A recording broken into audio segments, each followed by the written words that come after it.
आज का जो हमारा मेन पॉइंट है वो डिजिटल मार्केटिंग, ठीक है, जिसके ऊपर हम बात करेंगे।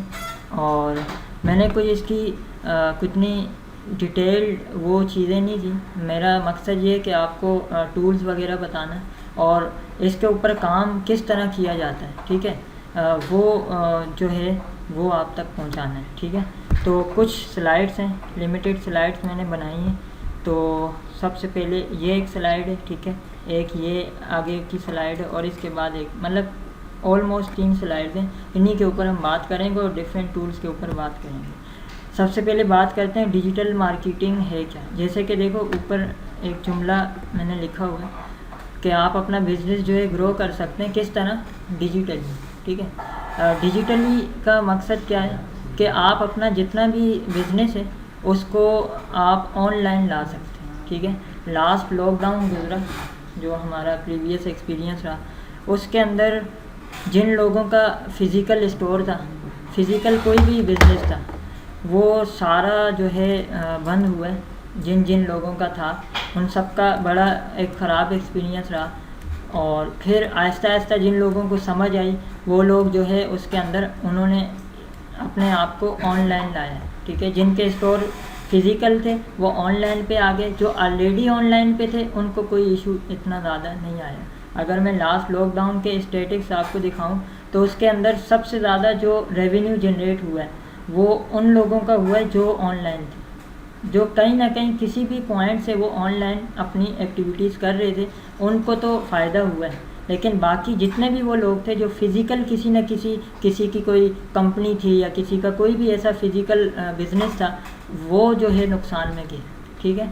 तो अब जो है जो दौर चल रहा है वो डिजिटल मार्केटिंग का है। इसका मेन मकसद यही है कि आप अपने जितने भी ऑफलाइन काम हैं उनको आप ऑनलाइन ला सकते हैं, ठीक है। मेन सिंपल सा ये मकसद है इसका, ठीक है। आप अपनी सारी सर्विसेज जो डिजिटल मार्केटिंग की अभी हम बात करेंगे, उन तमाम चीज़ों को आप अपने बिज़नेस के लिए भी इस्तेमाल कर सकते हैं, ठीक है। अगर आपका ज़ाती कोई बिज़नेस है, कोई भी ऐसा आइडिया है आपके माइंड में, ठीक है, इसमें बहुत सारी चीज़ें आज हम डिस्कस करेंगे। कुछ ऐसी चीज़ें जिसके लिए हमें इन्वेस्टमेंट नहीं चाहिए, ठीक है। कुछ ऐसी चीज़ें जिसके लिए इन्वेस्टमेंट चाहिए बट लिमिटेड चाहिए, ठीक है। और कुछ जाहिर सी बात है ऐसी चीज़ें जिसके लिए हमें अच्छी खासी इन्वेस्टमेंट चाहिए, ठीक है।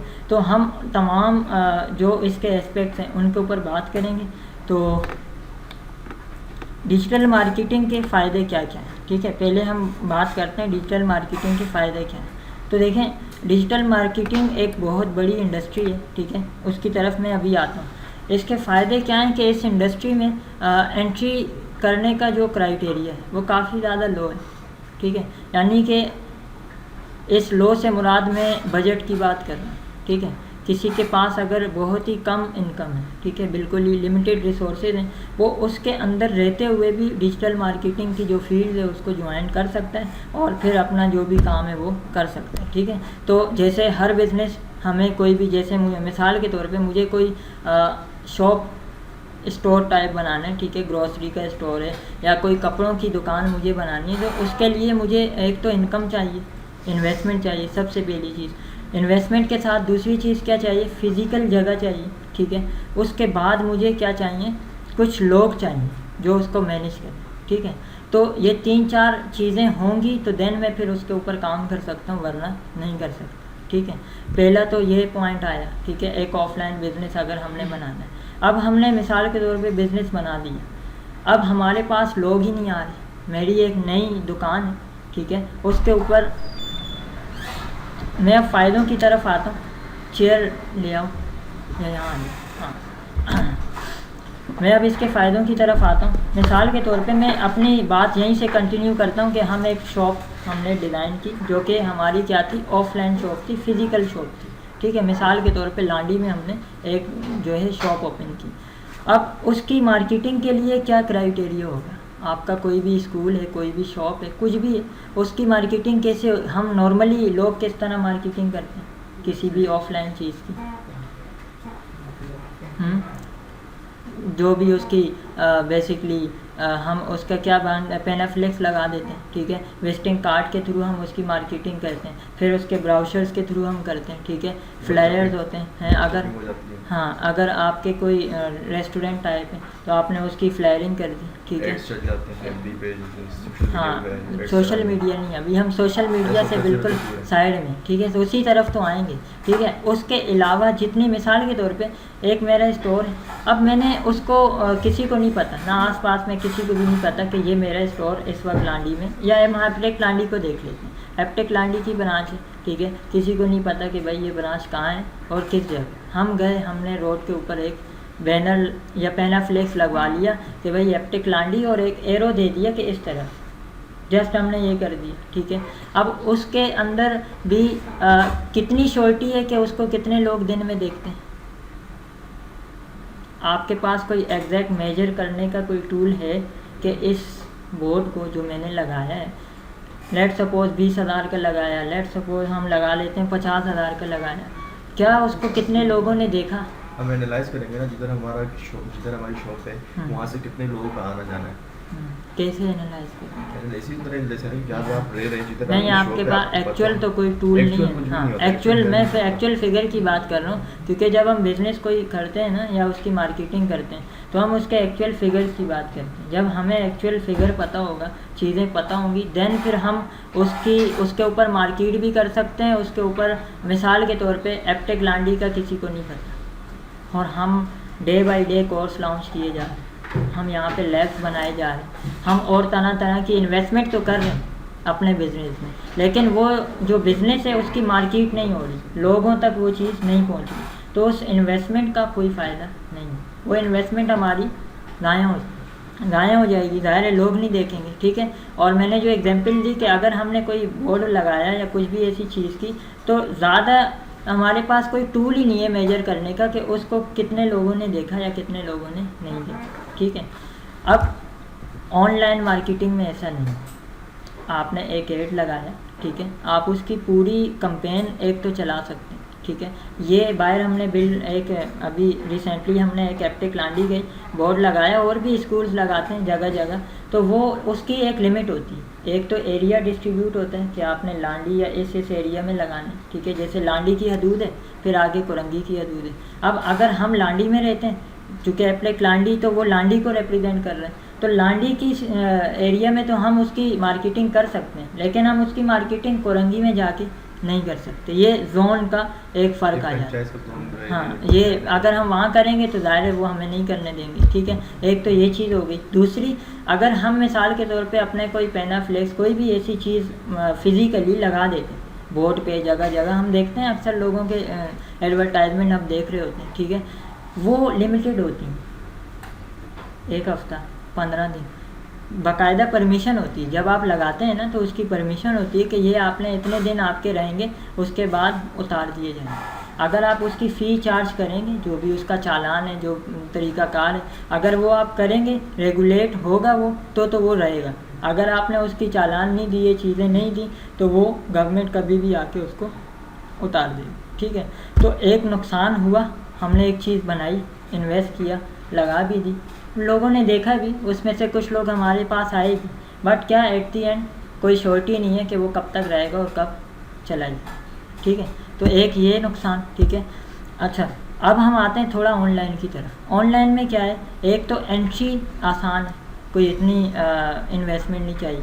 दूसरी चीज़ आप कोई भी एड लगाते हैं, कोई भी फेसबुक पे इनफैक्ट आप पोस्ट लगाते हैं, ठीक है, तो आपको उसकी इंगेजमेंट, उसकी रीच, सारी चीज़ें आपको पता लग रही होती हैं। अभी मैं कुछ आपको फ्री टूल बताऊंगा, उसमें हम यहाँ तक ये तमाम चीज़ें देख सकते हैं, अपनी ऑडियंस को टारगेट कर सकते हैं कि हमारा जो पेज है या हमारी ये पोस्ट है, इस पोस्ट को किस एज ग्रुप के लोग देखते हैं, किस कैटेगरी के लोग देखते हैं, ठीक है, उनमें फ़ीमेल्स कितनी है, मेल कितनी है, किसकी इंगेजमेंट ज़्यादा उस तरफ है, ठीक है। मार्केटिंग के पॉइंट में जो इंगेजमेंट का ताल्लुक़ है, यानी कितने लोग उस चीज़ को पसंद करते हैं। मैंने एक चीज़ देखी, उसकी लुक वाइज मुझे समझ आया, ये माउस है। मैंने फर्स्ट इसका, एक इंसान कैसे किसी चीज़ को पसंद करता है, उसकी लुक वाइज फर्स्ट वो अट्रैक्ट किस चीज़ से होता है, उसकी जो फिज़िकल हम देखते हैं उसको, ठीक है। तो फर्स्ट इम्प्रेशन आया, वो जो देखना है उस चीज़ को हम क्या कहते हैं, मार्केटिंग की फील्ड में इम्प्रेशन कहते हैं। हमारी नज़र से कोई भी चीज़ गुजरी,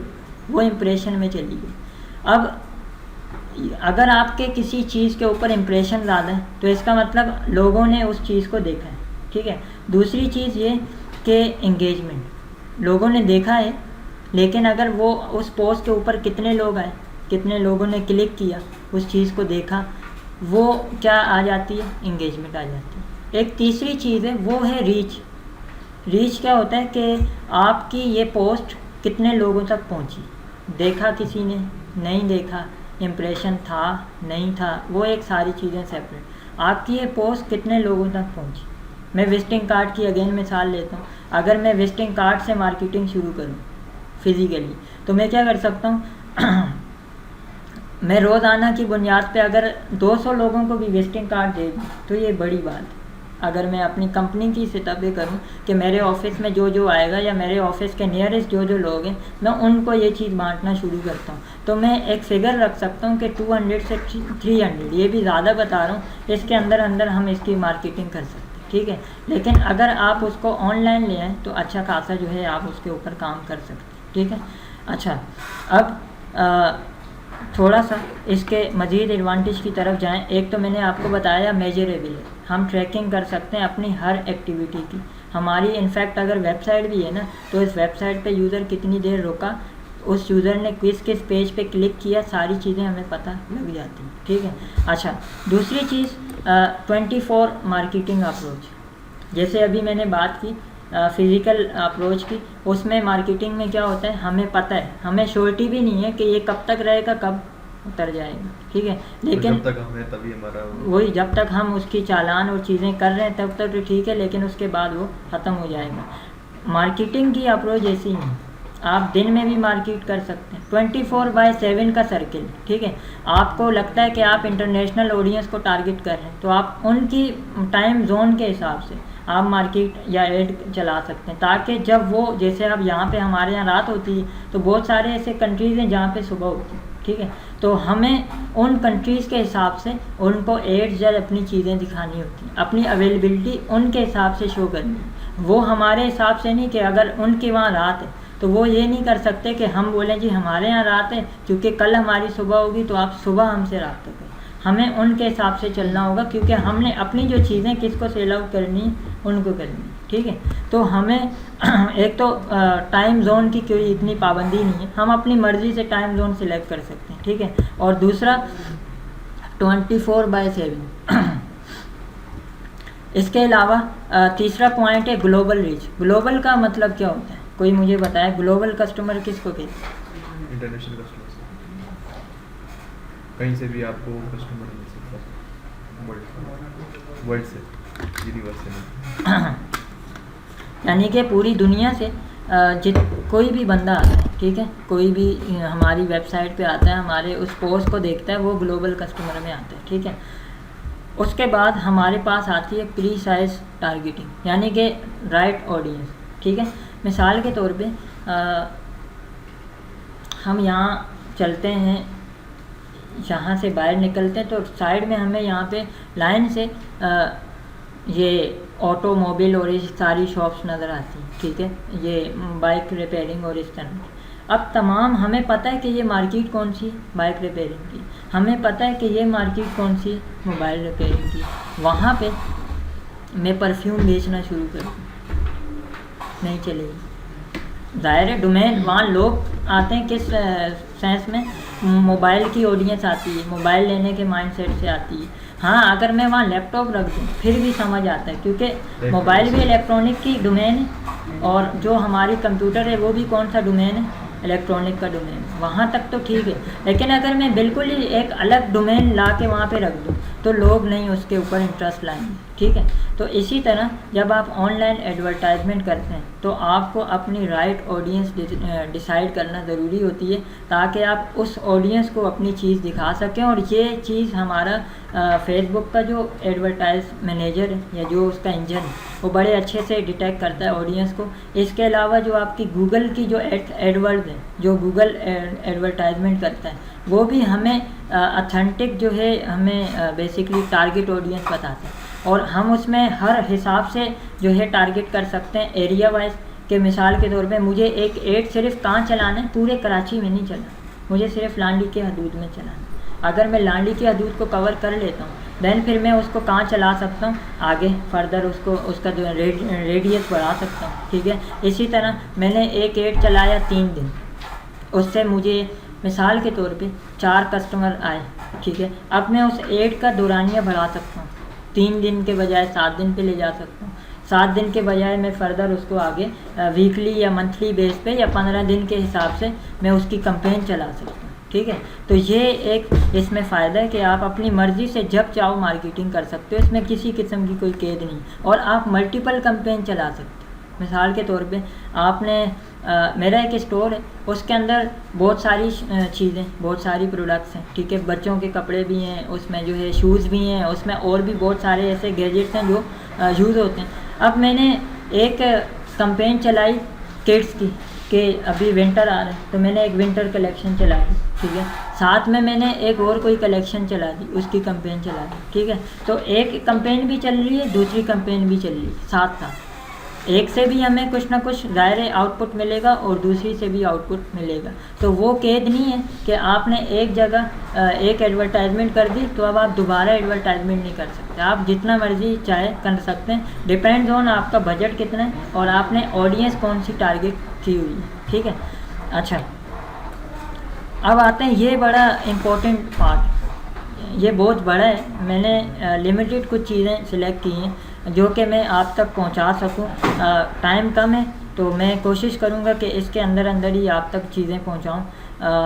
5 हमारे पास स्टेप्स हैं, ठीक है, क्विक स्टेप्स हैं, इनके अंदर आप इस डोमेन में रहते हुए अपना काम कर सकते हैं, ठीक है। डिजिटल मार्केटिंग एक इटसेल्फ तो एक नाम है कि हाँ भाई डिजिटल मार्केटिंग, ठीक है, लेकिन उसके अंदर जो डोमेन है वो ये 5 नहीं है।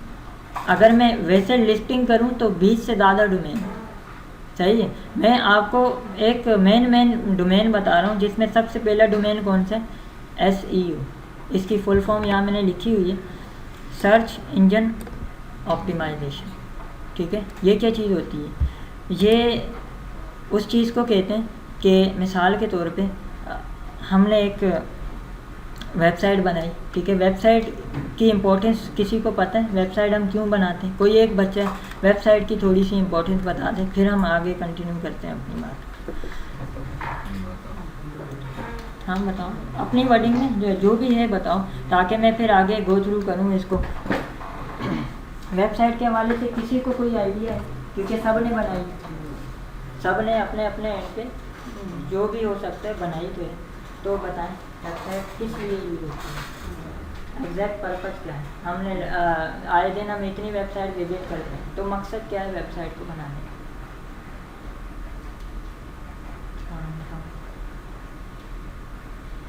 किसी को भी नहीं पता वेबसाइट का क्या मतलब है। हाँ अब्दुल्ला बताओ। मल्टीपल पर्पस हो सकते हैं, बिजनेस इंट्रोडक्शन हो गई, पर्सनल ब्रांडिंग हो गई, बहुत सारी वाइड रेंज। अपने किसी भी प्रोडक्ट को वर्ल्ड वाइड आप डिफाइन करो। SEO के पॉइंट बता देता हूँ। मिसाल के तौर पे मेरी जो है एक सॉफ्टवेयर कंपनी, ठीक है,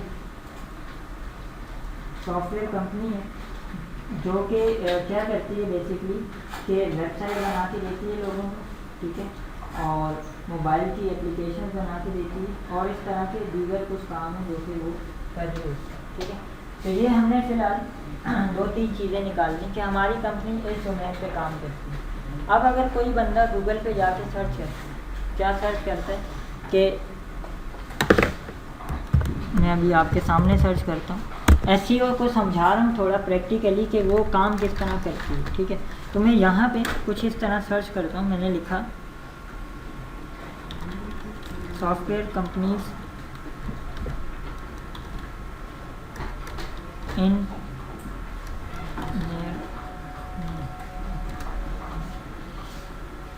आसान हो जाए, उसके बाद कंटिन्यू करते हैं।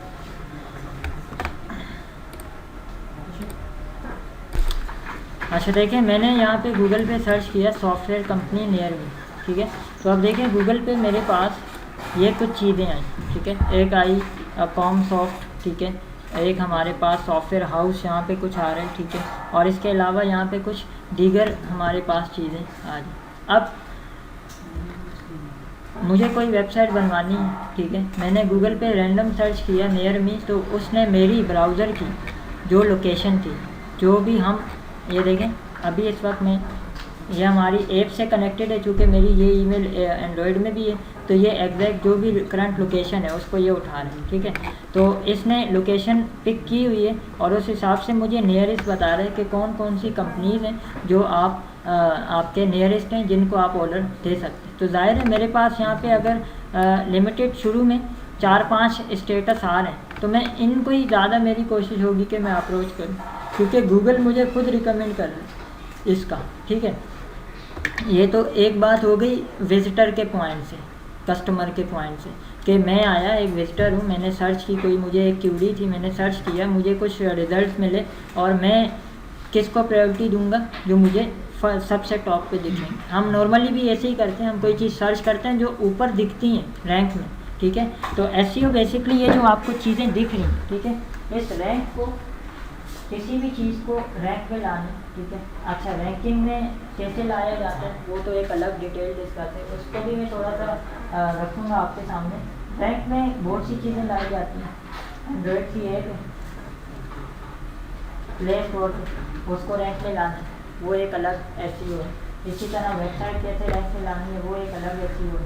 आपकी कोई फेसबुक का पेज, वहाँ पे कोई बंदा सर्च करता है सॉफ्टवेयर कोर्सेज या आईटी कोर्सेज, ठीक है, या एमएस ऑफिस का कोई फ्री कोर्स है या कोई भी ऐसा कोर्स है, वो लोग उसको कैसे देखें। तो फेसबुक की एसईओ एक अलग तरीके से होती है, वेबसाइट्स की अलग होती है, एंड्रॉयड की अलग होती है, और बाकी जो दीगर हमारा सर्च इंजन काम करता है वो एक अलग तरह से काम करता है, ठीक है। तो इन शॉर्ट आपकी जो वेबसाइट है, जो 1, 2, 3 हम एक रैंक रखते हैं ऑलमोस्ट 6 से 10, ठीक है। तो शुरू के जो हमें ये रिजल्ट मिलते हैं, ख़ास तौर पे हम प्रायोरिटी देते हैं फर्स्ट 2 की। जैसे एज अ विजिटर में ज़्यादा प्रायोरिटी देता हूँ कि जो मुझे फर्स्ट पे दिखे मैं उसको क्लिक करूँ, ठीक है, क्योंकि क्या गूगल हमें दिखा रहा है। इसी तरह अगर मैं किसी को, मिसाल के तौर पर मैं किसी की कंपनी के लिए काम कर रहा हूँ, तो वो क्लाइंट जिसको मैं एसईओ करके दे रहा हूँ, उसकी भी क्या मेन कॉन्सेप्ट होगा कि मेरी कंपनी की जो जब भी कोई सर्च करे, कोई भी abc.com फलां कोई भी वेबसाइट, तो वो टॉप पे दिखे, ठीक है। तो इस चीज़ को रैंक में लाने के लिए जो टेक्निक है, जो चीज़ें यूज़ होती हैं, उसको एसईओ कहते हैं। एसईओ सर्च इंजन ऑप्टिमाइजेशन, ठीक है। ऑप्टिमाइजेशन क्या चीज़ होती है? ऑप्टिमाइजेशन कहते हैं किसी भी चीज़ को कंटिन्यूअस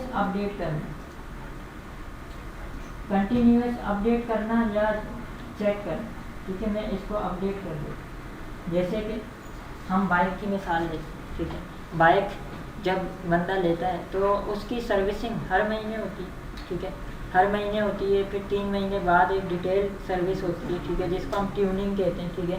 इसी तरह अगर आपके घर में कोई जनरेटर है, कोई भी ऐसी चीज़ है इलेक्ट्रॉनिक की जो कि हम डेली रूटीन में यूज़ करते हैं, तो उसकी हम बाकायदा क्या करते हैं, सर्विसिंग करते हैं।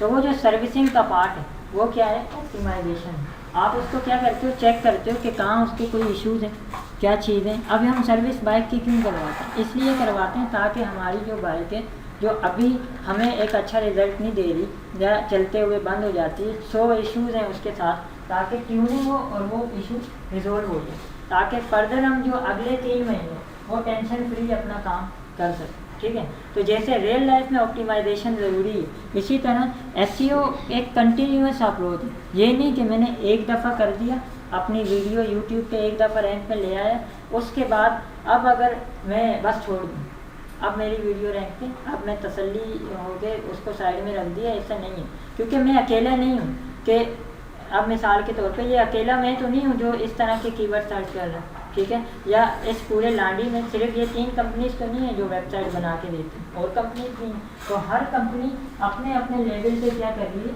अपने अपने तरीके से टेक्निक इस्तेमाल कर रही है और अपने अपने हिसाब से अपने ऑडियंस को इंगेज कर रही है, ठीक है। तो एसईओ एक कंटिन्यूअस अप्रोच है जो हमें जारी रखनी पड़ती है टाइम के साथ, और एसईओ एकदम नहीं होती, ठीक है। अगर किसी की वेबसाइट ऑलरेडी बनी हुई है, मिसाल के तौर पे एक कंपनी है जिसका नाम ABC है, ये वेबसाइट 5 साल से बनी हुई है, 5 साल हो गए लाइव है, इसको रैंक में लाना इतना मुश्किल नहीं है, ये आ जाएगी जल्दी, इसके मुकाबले में एक और कंपनी है जिसको बने हुए 1 महीना हो गया, इसको इतना टाइम हुआ और इसको इतना टाइम, इसको लाना थोड़ा सा मुश्किल क्योंकि नहीं है, इसकी एग्जिस्टेंस नहीं है, ठीक है। तो उसकी एग्जिस्टेंस बनाने के लिए हमें सिर्फ ये नहीं कि सिर्फ एक ही दायरा देखना होगा कि वेबसाइट में उसको किस तरह बेहतर करें, ठीक है। हमें इसके साथ और भी चीज़ें देखनी होंगी कि क्या इस कंपनी की फेसबुक पे कोई एग्जिस्टिंग है, क्या इस कंपनी की सोशल मीडिया में जितने भी प्लेटफॉर्म हैं, चाहे वो इंस्टाग्राम है, फेसबुक है, लिंक्डइन है या और जो भी दीगर चीज़ें हैं, वहाँ पे क्या इस कंपनी एक्टिव है या नहीं, ठीक है। तो अगर ये कंपनी हर जगह एक्टिव है तो फिर इस कंपनी को रैंक में लाना इतना मेरे लिए मुश्किल नहीं है। लेकिन अगर ये कंपनी सिर्फ वेबसाइट लाइव करके बैठी हुई है और बाकी एक्टिविटीज़ में नहीं है, तो इस वेबसाइट को मुझे सबसे पहले जो ऑडिट करेंगे, जैसे हम कंपनीज़ का ऑडिट होता है इसी तरह वेबसाइट का और हर चीज़ का ऑडिट होता है। उस ऑडिट में हम चेक करते हैं कि इस चीज़ के अंदर क्या क्या इश्यूज़ हैं, ठीक है। उन इश्यूज़ को हम क्या करते हैं फिर फिक्स करते हैं, ठीक है, अपने रिक्वायरमेंट के हिसाब से।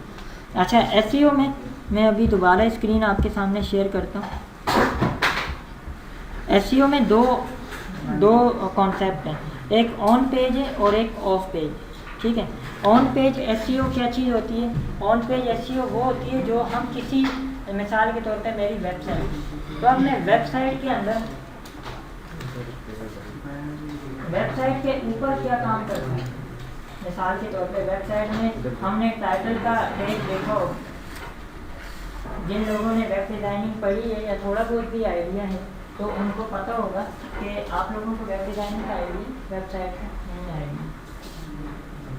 तो एक हेड का टैग होता है, ये सबको पता है, हमारे जो स्टूडेंट हैं उनको तो ऑलरेडी पता है इन तमाम चीज़ों का। हेड के अंदर टाइटल का टैग होता है, ठीक है। इसी तरह हेड के अंदर हमारी वेबसाइट में एक मेटा का टैग होता है, ठीक है। और इस तरह के बहुत सारे टैग हैं जो यूज़ H1 का टैग हेडिंग के लिए यूज़ होते हैं, ठीक है। अब ये वो सारे टैग हैं। एसईओ में जो पावरफुल टैग है ना वो कौन से हैं? मेटा, टाइटल और H1, उसके बाद H2। ये 3-4 ऐसे टूल हैं या ऐसे टैग हैं जिनके थ्रू हम बहुत जल्दी अपनी वेबसाइट को रैंक में ला सकते हैं। अब ऑन पेज एसईओ का मतलब ये है कि मेरी वेबसाइट में मैं सर्च करता हूँ, मेरी वेबसाइट है मिसाल के तौर पे कोई स्टोर है, ABC स्टोर, ठीक है, जहाँ पे मैं डिफरेंट किस्म की प्रोडक्ट्स रखी हुई हैं। मैंने किड्स की भी वैरायटी रखी हुई है, मैंने शूज़ भी रखे हुए हैं और भी दीगर चीज़ें रखी हुई हैं। मिसाल के तौर पे मैं चाहता हूँ कि कोई बंदा गूगल पे लिखे विंटर कलेक्शन या विंटर बेबीज़ कलेक्शन, तो मेरी प्रोडक्ट आनी चाहिए या मेरी वेबसाइट आनी चाहिए। तो वो कैसे आएगी? गूगल को तो नहीं खा पाई, ठीक है, कि मैं सोच रहा हूँ, मैं कुछ दिमाग में सोच रहा हूँ, हमें उस चीज़ को इम्प्लीमेंट करना है। कैसे इम्प्लीमेंट करना है? मैं अपनी वेबसाइट के अंदर जो प्रोडक्ट रखूँगा उसके या तो टाइटल में, यानी उसके या तो हेड में या उसकी डिस्क्रिप्शन में मैं कहीं ना कहीं विंटर कलेक्शन का जो कीवर्ड वो लगाऊंगा, ठीक है। इसी तरह मैं अपनी और बहुत सारी जिस चीज़ को एसईओ में एक जुमला यूज़ होता है नीश, ठीक है। नीश कहते हैं कि आप किस चीज़ के ऊपर काम करना चाहते हैं, आपका डोमेन क्या है, ठीक है। तो मैं ज़ाहिर है अगर विंटर कलेक्शन को मैं चाहता हूँ कि वो रैंक पे आए तो ज़रूरी है कि मैं अपनी जो विंटर कलेक्शन है, जो मेरी वेबसाइट है, उसके अंदर मैं जिस प्रोडक्ट को ऊपर लाना चाह रहा हूँ वो ऑप्टिमाइज़ होनी चाहिए। ऑप्टिमाइज़ से मुराद उसका टाइटल में विंटर कलेक्शन होना चाहिए, ठीक है। अब अगर हम लांडी के हिसाब से पूरे पाकिस्तान में विंटर कलेक्शन हर बंदा दरात है, इतना बड़ा स्टोर है, वो कलेक्शन करता है, इस मतलब इस तरह की चीज़ें चलाता है। इसी तरह अली एक्सप्रेस है, अली बाबा है और डिफरेंट ऐसी जगह जो लोग इस तमाम चीज़ों पे काम कर रहे हैं। तो हमारी प्रोडक्ट कैसे आएगी उसमें हम कुछ रेलेवेंट कर सकते हैं कि विंटर कलेक्शन इन लांडी, कोई भी ऐसी चीज़ जो हमें एटलीस्ट थोड़ा डिफरेंस रख सकें, ठीक है। तो वो चीज़ हमारी कहीं ना कहीं रैंक कर जाएगी, ठीक है। तो क्योंकि हम जिस डोमेन में सर्च करेंगे उस डोमेन से रिलेटेड चीज़ें हमें अपनी अपडेट करनी होती है। तो वो जो अपडेटिंग है उसको ऑन पेज कहते हैं। कि ऑन पेज में आपने अपनी इमेज सेट कर दी, ठीक है, आपने अपनी वेबसाइट का कंटेंट सही कर दिया, ठीक है, इस तरह की और बहुत सारी चीज़ें जो आपने सही कर दी, तो देन क्या होगा कि आप जो है ऑन पेज एसईओ मतलब आपकी एक्सेप्ट हो जाएगी, ठीक है। अब दूसरा आता है of page SEO. Of page SEO के अंदर नॉर्मली बैकलिंक आता है, ठीक है। बैकलिंक से मुराद ये कि आपकी वेबसाइट तो ये abc.com, ठीक है। तो अब आपकी वेबसाइट पे कोई दूसरी वेबसाइट का बंदा कैसे आएगा, ठीक है, सर्च करके आएगा, जाहिर सी बात है। तो अब मिसाल के तौर पे दराज एक प्रोडक्ट ला रहा है, ठीक है। तो दराज की जो प्रोडक्ट है उससे मिलती जुलती आपकी कुछ प्रोडक्ट अगर हट दें तो ज़्यादा चांसेस हैं कि आप कहीं ना कहीं किसी कैटेगरी में आ जाओगे, ठीक है। क्योंकि वो एक बड़ी ब्रांड है, वो एक चीज़ को टारगेट कर रही है, तो उसमें कहीं ना कहीं आप बैकलिंक कर सकते हैं, ठीक है। तो बैकलिंकिंग कहते हैं कि आप किसी आउटसोर्स जगह से अपनी वो जनरेट करो, ठीक है, लीड जनरेट करो, ठीक है। तो बैकलिंक का ताल्लुक सोशल मीडिया के हमारे प्लेटफॉर्म से होता है। इंस्टाग्राम से आप किसी ट्रैफिक को लाना चाह रहे हो, ठीक है, आप फेसबुक से किसी ट्रैफिक को लाना चाह रहे हो, लिंक्डइन से या किसी और ऐसे प्लेटफॉर्म से। इनफैक्ट हम इसको भी ले आते हैं, आजकल लोग मार्केटिंग उस पर भी कर रहे हैं, टिकटॉक पे भी लोग आ गए हैं अपने बिजनेस को लेके, ठीक है। और स्नैक वीडियो है उसके ऊपर भी लोग प्रमोशन करवा रहे हैं। तो यानी कि ये तमाम चीज़ें अगर आप पॉजिटिव वे में यूज़ करें तो ये आपका ऑफ पेज एसईओ में आ जाए, ठीक है। ऑफ पेज एसईओ वो है जो आपकी ओरिजिनल प्रोडक्ट नहीं होती, बस आप वहाँ से क्या करते हो, ट्रैफिक को लाते हो, ठीक है। अब वो मैंने आपको एग्जांपल ले दी, बहुत सारी चीज़ें आप उसमें ट्राई कर सकते हो, ठीक है। बट एक चीज़ ज़रूरी है कि आपकी अगर कोई सोशल मीडिया का अकाउंट है वो आपस में कनेक्टेड होना चाहिए। जैसे कि मेरा अकाउंट है एम आकिब और मेरी प्रोडक्ट है XYZ स्टोर। बैकलिंक आसान करके समझा, ये हमारी XYZ स्टोर है और ये हमारा एक मेरी प्रोफाइल। कोई बंदा मेरी प्रोफाइल पे आया, उसको कहीं ना कहीं इसका रेफरेंस मिलना चाहिए, सही है, समझ लो। यानी आया तो वो मेरी वेबसाइट पे, वो मुझे जानता है, मेरी प्रोडक्ट को नहीं जानता, लेकिन जब वो यहाँ आया तो उसको कहीं ना कहीं मेरी पोस्ट, मेरी कोई चीज़ ऐसी दिखनी चाहिए जिससे वो क्या करे, मेरी उस ओरिजिनल जो मेरी प्रोफाइल है वो एक आउटसोर्स, वहाँ मैं इस किस्म का काम नहीं करता, लेकिन मैंने कहीं ना कहीं मेंशन किया हो, तो वो वहाँ क्लिक करे तो वो कहाँ चला जाए, दूसरी जगह, ठीक है। तो इस चीज़ को बैकलिंक के, ठीक है। अच्छा, अब आते हैं दूसरे स्टेप के ऊपर, ठीक है। मैं टूल भी डिस्कस करूँगा, पहले थोड़ा सा हम इसको कवर करते हैं। हमारे पास आती है search engine marketing. Search engine marketing किसको कहते हैं, इसकी शॉर्टकट में इसको कहते हैं SEM, ठीक है। इसमें मैं अभी इसकी भी आपको एक एग्जांपल ले दूँ। देखें, एक तो ये था, मैंने गूगल पे सर्च किया, मेरे पास ये कुछ चीज़ें आई, मैंने इनको कांटेक्ट किया, अपनी वेबसाइट बनवा ली। मुझे कोई समर कलेक्शन या विंटर कलेक्शन चाहिए थी, मैंने सर्च की, मुझे कुछ चीज़ें दिखी, मैंने ऑर्डर दिया, अपना काम कर लिया। ये तो हो गई SEO का पार्ट, ठीक है। और SEO जब भी की जाती है वो ऑर्गेनिक ट्रैफिक लाती है। SEO का मकसद ये है कि वो ऑर्गेनिक ट्रैफिक लाती है, ठीक है। बस इतना आप समझ लें कि SEO के थ्रू जब भी हम काम करते हैं तो वो कौन सी ट्रैफिक लाती है, ऑर्गेनिक ट्रैफिक। ऑर्गेनिक ट्रैफिक वो होती है जो जिसका ताल्लुक मतलब जिसको हम अपने कीवर्ड्स के थ्रू लाते हैं। वो लोग अपनी डेली रूटीन में चीज़ें सर्च करते हैं, विंटर कलेक्शन ये वो, कहीं ना कहीं हमारे कीवर्ड्स उनसे मिलते जुलते होते हैं, तो जब वो सर्च करते हैं तो हमारा भी कहीं ना कहीं नाम आ जाता है। मिसाल के तौर पे मैंने जो है यहाँ पे सर्च किया, कोई भी मैंने डॉक्टर सर्च कर लिया, ठीक है, किसी स्पेसिफिक डिजीज़ का मैंने डॉक्टर यहाँ सर्च किया, और कहीं ना कहीं मैंने अपनी कोई फेसबुक पे पेज बनाया हुआ उस अपनी क्लिनिक का या किसी भी चीज़ का, तो अगर कोई बंदा सर्च करता हो उसमें कहीं ना कहीं मेरी वो कीवर्ड रैंक हो जाए उस डिजीज़ का, तो वो क्या करेगा, वो आया तो किसी और मकसद के लिए, बट जब वो मेरी प्रोफाइल देखेगा या उस चीज़ को देखेगा तो लाजमी सी बात है, अगर उसको नीड है, बंदा दो वजह से चीज़ों को खरीदता है, जैसे मार्केट, ये मैं क्यों खरीदूँ, नीड है, ठीक है। तो एक है पसंद आना, वो एक डिफरेंट स्टोरी, ठीक है। पसंद आने के पीछे भी एक और ताल्लुक है, ठीक है। पसंद क्या, मिसाल के तौर पे मुझे ये पसंद आया, मैं ले लूँ, ठीक है, चलता नहीं, बेकार हो गया, सही। तो मैं पसंद तो मुझे मार्कर आया था लुक वाइज, लेकिन चलता नहीं है तो फिर बेकार है। इसका मतलब क्या हुआ कि मैं मार्कर ले ही इसलिए रहा हूँ कि मैं इससे क्या करूँगा, कुछ ना कुछ लिखूँगा। मैंने सिर्फ सजा के नहीं रखना लिखना, ठीक है। तो जब नीड होगी तब कोई भी बंदा उसको सर्च करेगा गूगल पे, और अगर आपने SEO की हुई है और तमाम चीज़ें की हुई हैं तो देन आप क्या कर सकते हो, अपने अच्छे रिजल्ट ला सकते हो और लोग आपसे भी कांटेक्ट कर सकते हैं, ठीक है। SEO की तो एक वो बात हो गई। अब मैं सेम यही स्टेप करता हूँ SEM में, सर्च इंजन, इसकी फुल फॉर्म है सर्च इंजन मार्केटिंग। ये किस तरह की होती है, मैं यहाँ पे जाके सर्च करता हूँ डिजिटल मार्केटिंग कोर्सेज, तो ये देखें एक ये ऐड आया, आपको दिख रहा है शेयरिंग में, एक ये ऐड आया, एक ये ऐड आया, ठीक है, एक ये ऐड आया, एक ये ऐड आया। फिर उसके बाद जो है क्या आना शुरू हुआ, ऑर्गेनिक ट्रैफिक आना शुरू। ऊपर जो दिख रहा है वो क्या है, ऐड, ठीक है।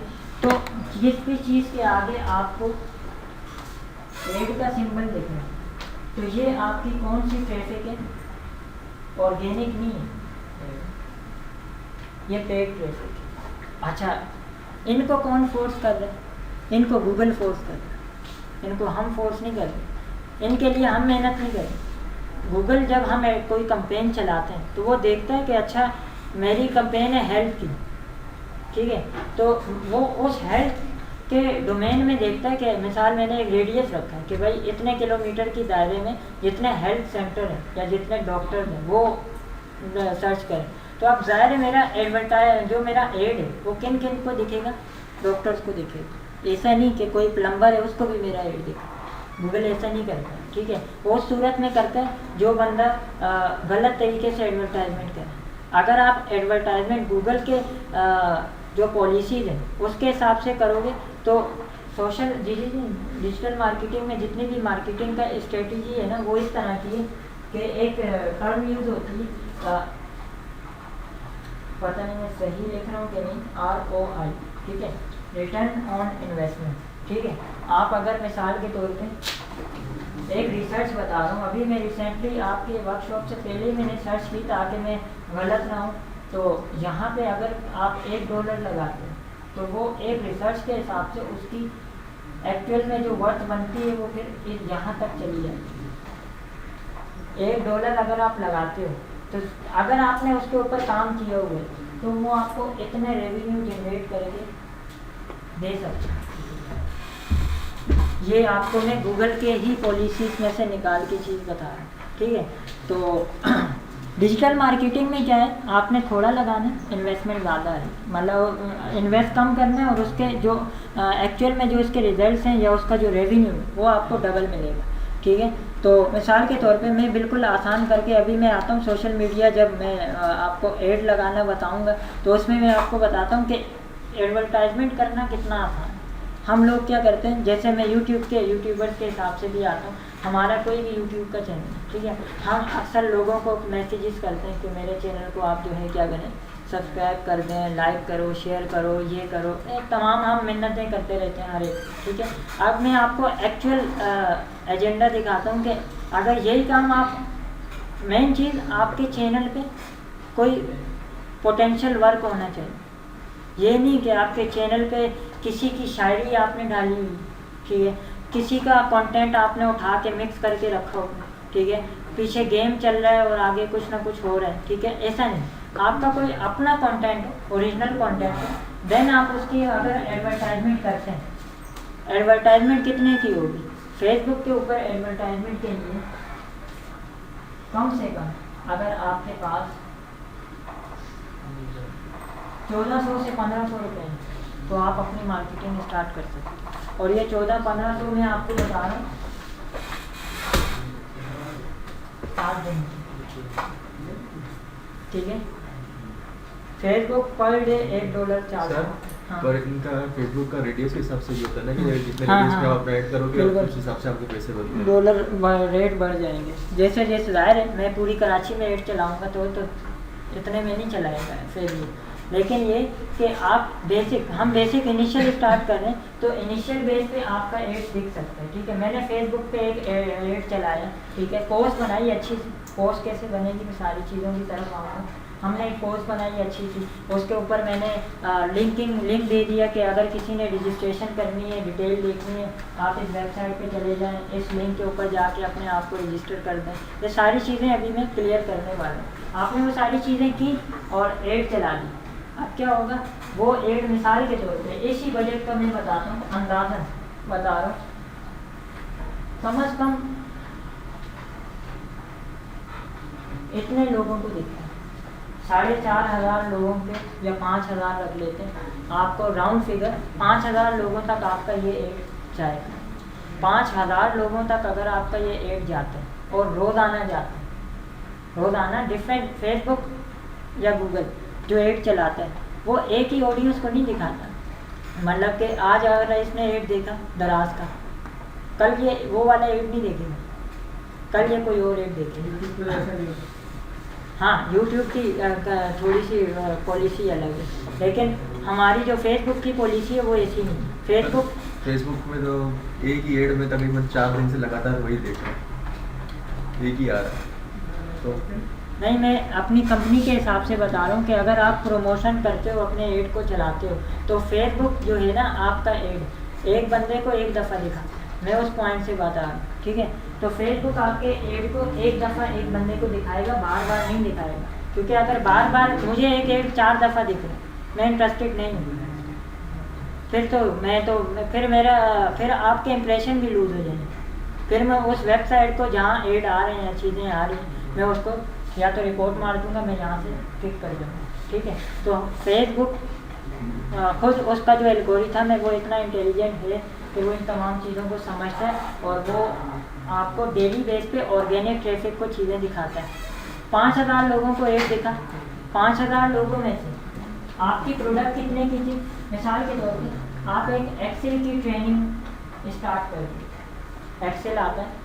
अब एक्सेल में आपने एक बहुत ही लो कॉस्ट, मार्केटिंग का सबसे अच्छा जो स्ट्रेटजी है ना, वो ये है, हमारी सॉफ्टवेयर इंडस्ट्री में भी एक टर्म यूज़ होती है, हाईएस्ट, मतलब आप जो है क्या कर सकते हो कि लोएस्ट कॉस्ट में आप एक हाई क्वालिटी का सॉफ्टवेयर डिज़ाइन करके दे सकते हो। अब ये जुमला हमें दिखने में तो बड़ा अजीब सा लगता है कि हम इतना अच्छा सॉफ्टवेयर लो कॉस्ट में कैसे दें, ठीक है, लेकिन उसका जो मेन एजेंडा वो ये कि आप उसके रेट कम करके दें, ठीक है। मिसाल के तौर पे मैंने एक एड चलाया,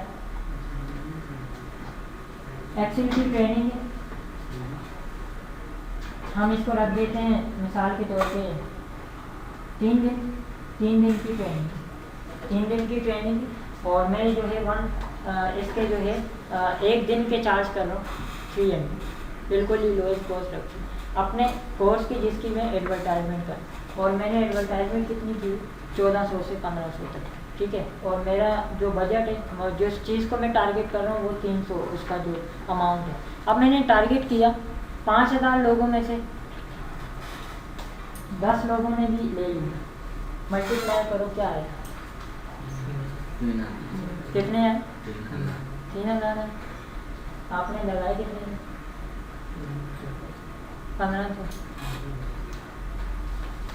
ये जुमला प्रूव हो गया, जितना किया था उससे डबल आ गया, ठीक है। अब आया, यही नहीं आ गया जेब में डाल नहीं, ये स्ट्रेटजी नहीं है बिजनेस की। आए दोबारा इन्वेस्ट कर, री इन्वेस्ट कर, पहले 7 दिन के लिए चलाया था, अब उसको ड्यूरेशन बढ़ा दो, रेडियस बढ़ा दो, इस तरह काम करते जाओगे। पहले अपनी हमेशा किसी भी चीज़ को, जब अगर मिसाल के तौर पे मैं कहता हूँ कि भाई मैं आपको एडवर्टाइजमेंट करके दूँगा, इसका मतलब ये है कि मैं अपनी पहले 1 दफ़ा 1-2 दफ़ा 10 दफ़ा खुद मैं अपनी कोई प्रोडक्ट की एडवर्टाइजमेंट करूँ, प्रैक्टिस करूँ, देन मैं किसी और को जो है ऑफ़र करूँ। अगर आपकी अपनी एक्सपर्टीज़ नहीं है किसी चीज़ में और आप दूसरे को ऑफ़र कर रहे हो, तो ज़्यादा चांस है कि आप उसका भी नुकसान करोगे, अपना वो कस्टमर भी लूज़ हो जाएगा आपसे। तो इसलिए किसी भी चीज़ को करने से पहले रिसर्च करो, देन फिर उसके ऊपर काम करो, ठीक है। तो मैं अब दूसरे एजेंडे के ऊपर आता हूँ, ठीक है। आपको समझ आ गई होगी कि जितनी भी पेड कैंपेन चलती हैं वो सारी हमारी किसके अंदर आती हैं, SEM के अंदर। और जितनी भी हमारी ऑर्गेनिक ट्रैफिक आती है वो कहाँ से आती है, SEO से आती है। ठीक है, यहाँ तक की कहानी क्लियर हुई। आगे चलें। अब आते हैं social media optimisation. Social media optimisation का क्या काम है? सोशल मीडिया ऑप्टिमाइजेशन कहते हैं कि आपका जो इंस्टाग्राम है, आपकी कोई फेसबुक है, कोई भी ऐसी चीज़ है, उसके ऊपर आपने अपनी प्रोफाइल को, मिसाल मेरी कंपनी है सॉफ्टवेयर की, कोई मेरी प्रोफाइल पे आया, मेरी ज़ाती प्रोफाइल पे चला गया, उसको दिखा मोहम्मद आके नीचे कुछ डिटेल और बाकी खाली। अगर मैं किसी इदारे का CEO हूँ या मैं उसका कोई भी किसी भी पॉइंट से मेरा एक किरदार है, तो मैं अपनी प्रोफाइल में उसको एटलीस्ट अपडेट करूँ, ताकि अगर कोई अननोन पर्सन भी मेरी वेबसाइट, मेरी उस प्रोफाइल पे आए तो वो कहाँ जाए, उसको पता हो कि मैं कुछ और चीज़ भी रन कर। ठीक है, एक तो ये चीज़ आप अपनी प्रोफाइल को, फिर इसके अलावा मेरी कंपनी है XYZ, उसकी मैंने पेज बनाया फेसबुक पे पेज बनाया, बट उसके अंदर डिटेलिंग हमने नहीं की। किस किस्म की डिटेलिंग में, अभी वो भी दिखा। ठीक है,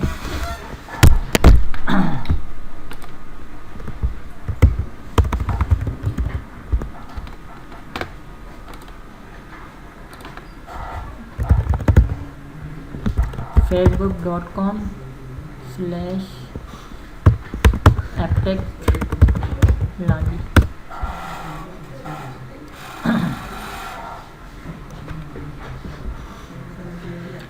तो मैं जिस डिटेल की बात कर रहा हूँ वो ये देखें, कॉन्टैक्ट नंबर, आपकी अगर कोई वेबसाइट है तो वो, अगर वेबसाइट नहीं है तो अपनी ईमेल। ठीक है, तो ये तमाम चीज़ें आपकी जो हैं प्रोफाइल SEO ऑप्टिमाइजेशन में आती है कि आपने अपनी जो प्रोफाइल है उसको अप टू डेट रखें, उसमें आपने डायरेक्ट एक्शन लिंक लगाए। फेसबुक के अंदर काफ़ी अच्छी ऑप्शन है, आपका बिज़नेस व्हाट्सएप अगर किसी का है तो वो बिज़नेस व्हाट्सएप अटैच कर सकता है पोस्ट के नीचे।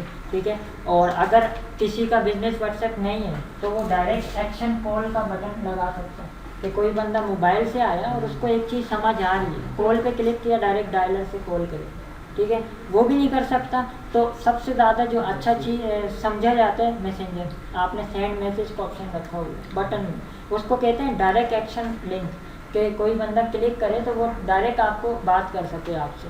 वो मैसेंजर पे क्लिक किया, ऑटोमेटिक आपका मैसेंजर आ गया और उसमें आपने उससे वो डायरेक्टली आपसे जो पूछना चाह रहे वो आपने उसको बता दिया। ठीक है, तो ये हो गया आपका सोशल मीडिया ऑप्टिमाइजेशन, कि आप अपनी वेबसाइट के, अपने जो भी आपके सोशल अकाउंट्स हैं, चाहे वो इंस्टाग्राम है या कोई भी ऐसी चीज़ है, उसको आपने अप टू डेट रखना इस तरह, ताकि कोई बंदा आता है तो फिर वो आपसे कम्युनिकेट भी कर सके, आप तक पहुंच भी सके। ठीक है, तो ये चीज़ हो गई आपकी SEO ऑप्टिमाइजेशन, जो सोशल मीडिया ऑप्टिमाइजेशन है उसके अंदर आती है। ठीक है, अच्छा इसके अंदर मैं आगे चलता हूँ, सोशल मीडिया मार्केटिंग, ये बड़ा इंपॉर्टेंट रोल है। ठीक है, इसका ताल्लुक फेसबुक एडवर्टाइजमेंट, कि आप फेसबुक में जाते हैं। ठीक है, अच्छा फेसबुक पे जब भी आप लॉगिन करते हैं, नॉर्मल तो एक हमारा प्रोफाइल आती है, उसके बाद एक और हिस्सा आता है जो मैं अभी कोई देर में दिखाता हूँ। उसमें क्या होता है, आप आज के दौर में किसी भी कोई कंपनी है, किसी की कोई शॉप है, कुछ भी है XYZ, भले वो ऑनलाइन नहीं भी है, उसको एटलीस्ट आप इतना ज़रूर करें कि उसका फेसबुक का पेज बना के दें। ठीक है, ये ज़रूरी नहीं आप अपने लिए करें, आप अपने आसपास देखें। मिसाल के तौर पे आपके नियरेस्ट जो है वो कोई ऑटोमोबाइल की शॉप है, ठीक है, कोई मोबाइल की शॉप है जिसकी सेल अच्छी है, बट क्या ना उसकी वेबसाइट है ना उसका फेसबुक है। वेबसाइट अगर आप ऑफ़र कर रहे हो तो इट्स मीन कि आपको बनानी आनी चाहिए या आपके कॉन्टैक्ट्स होने चाहिए जिससे आप बनवा के दो। वेबसाइट तो एक कॉमन, एक अलग चीज़ है, उसमें ज़्यादा इन्वेस्टमेंट है, डोमेन लेना, चीज़ें करना, लोगों का ट्रस्ट नहीं बिल्ड होता। आप फेसबुक फ्री सर्विस दो, आप उनको बोलो ठीक है मैं आपको एक फेसबुक का पेज बना के देता हूँ, आप मुझे अपनी कंटेंट, ठीक है, आपने कंटेंट उनसे लिया और आपने उनको फेसबुक का एक पेज बना के दे दिया। ठीक है, पेज बनाया, उसमें उस कंपनी की डिटेल दी, और पेज बनाने के बाद आपको क्या क्या चीज़ें जो हमें फेसबुक कहता है कि आप करो, फेसबुक का कवर जो पीछे आता है वो आप अपडेट करो, और ये नहीं एक दफ़ा लगा दिया 10 साल तक वही अपडेट करते रहो टाइम टू टाइम, ताकि ऑडियंस उसको देख देख के बोल रहा हूँ, ठीक है। अपडेट करो अपने कवर को, साथ में प्रोफाइल पे लोगो होना चाहिए, ठीक है। लोगो किस तरह बनता है वो एक डिटेल बेस है, लेकिन क्विकली कैसे बनता है वो अभी दिखाता हूँ, ठीक है। अच्छा, इसी तरह सोशल मीडिया का बैनर, फेसबुक की पोस्ट बनाना, वो सारी चीज़ें अभी मैं आपको प्रैक्टिकली दिखाता हूँ, ठीक है। तो ये सारी चीज़ें आपने करनी है। देन जो है आप अपने उस वेबसाइट को या किसी जिस बंदे के लिए आप बना रहे हो, फ्री सर्विसेज में आपने उसको पेज बना के दिया, पोस्ट बना के दे दी, बेसिक चीज़ें बना के आपने उसको दे दी। उससे आपने सिंपल सा एक डिसाइड कर दिया कि आपको अभी आप मुझे पेमेंट नहीं करें। सिंपल सी एक मार्केटिंग की सिंपल स्ट्रेटजी है जिसको बहुत ज़्यादा लोग यूज़ करते हैं और वो उनको फ़ायदा भी होता है। वो क्या है कि मैं आपको कहूँ कि मैं आपके लिए फ्री सर्विसेज दूंगा, सारे काम मैं करूँगा फ्री ऑफ कॉस्ट, लेकिन जब आपका बिजनेस ग्रो हो जाएगा, जब आपका बिजनेस ग्रो हो जाएगा तो तब मैं आपको सर्विसेज तब भी प्रोवाइड करूँगा, लेकिन उसमें आप मुझे इतने % शेयर्स दोगे। इसको हम कमीशन नहीं, इसको हम प्रॉफिट, कमीशन तो एक दूसरे पॉइंट में आ जाता है। ये हमारा प्रॉफिट होगा, कितने % हम अपना चार्ज करेंगे जो हम एफर्ट कर रहे हैं उसका, ठीक है। तो इसमें किसी को भी कोई हर्ज नहीं।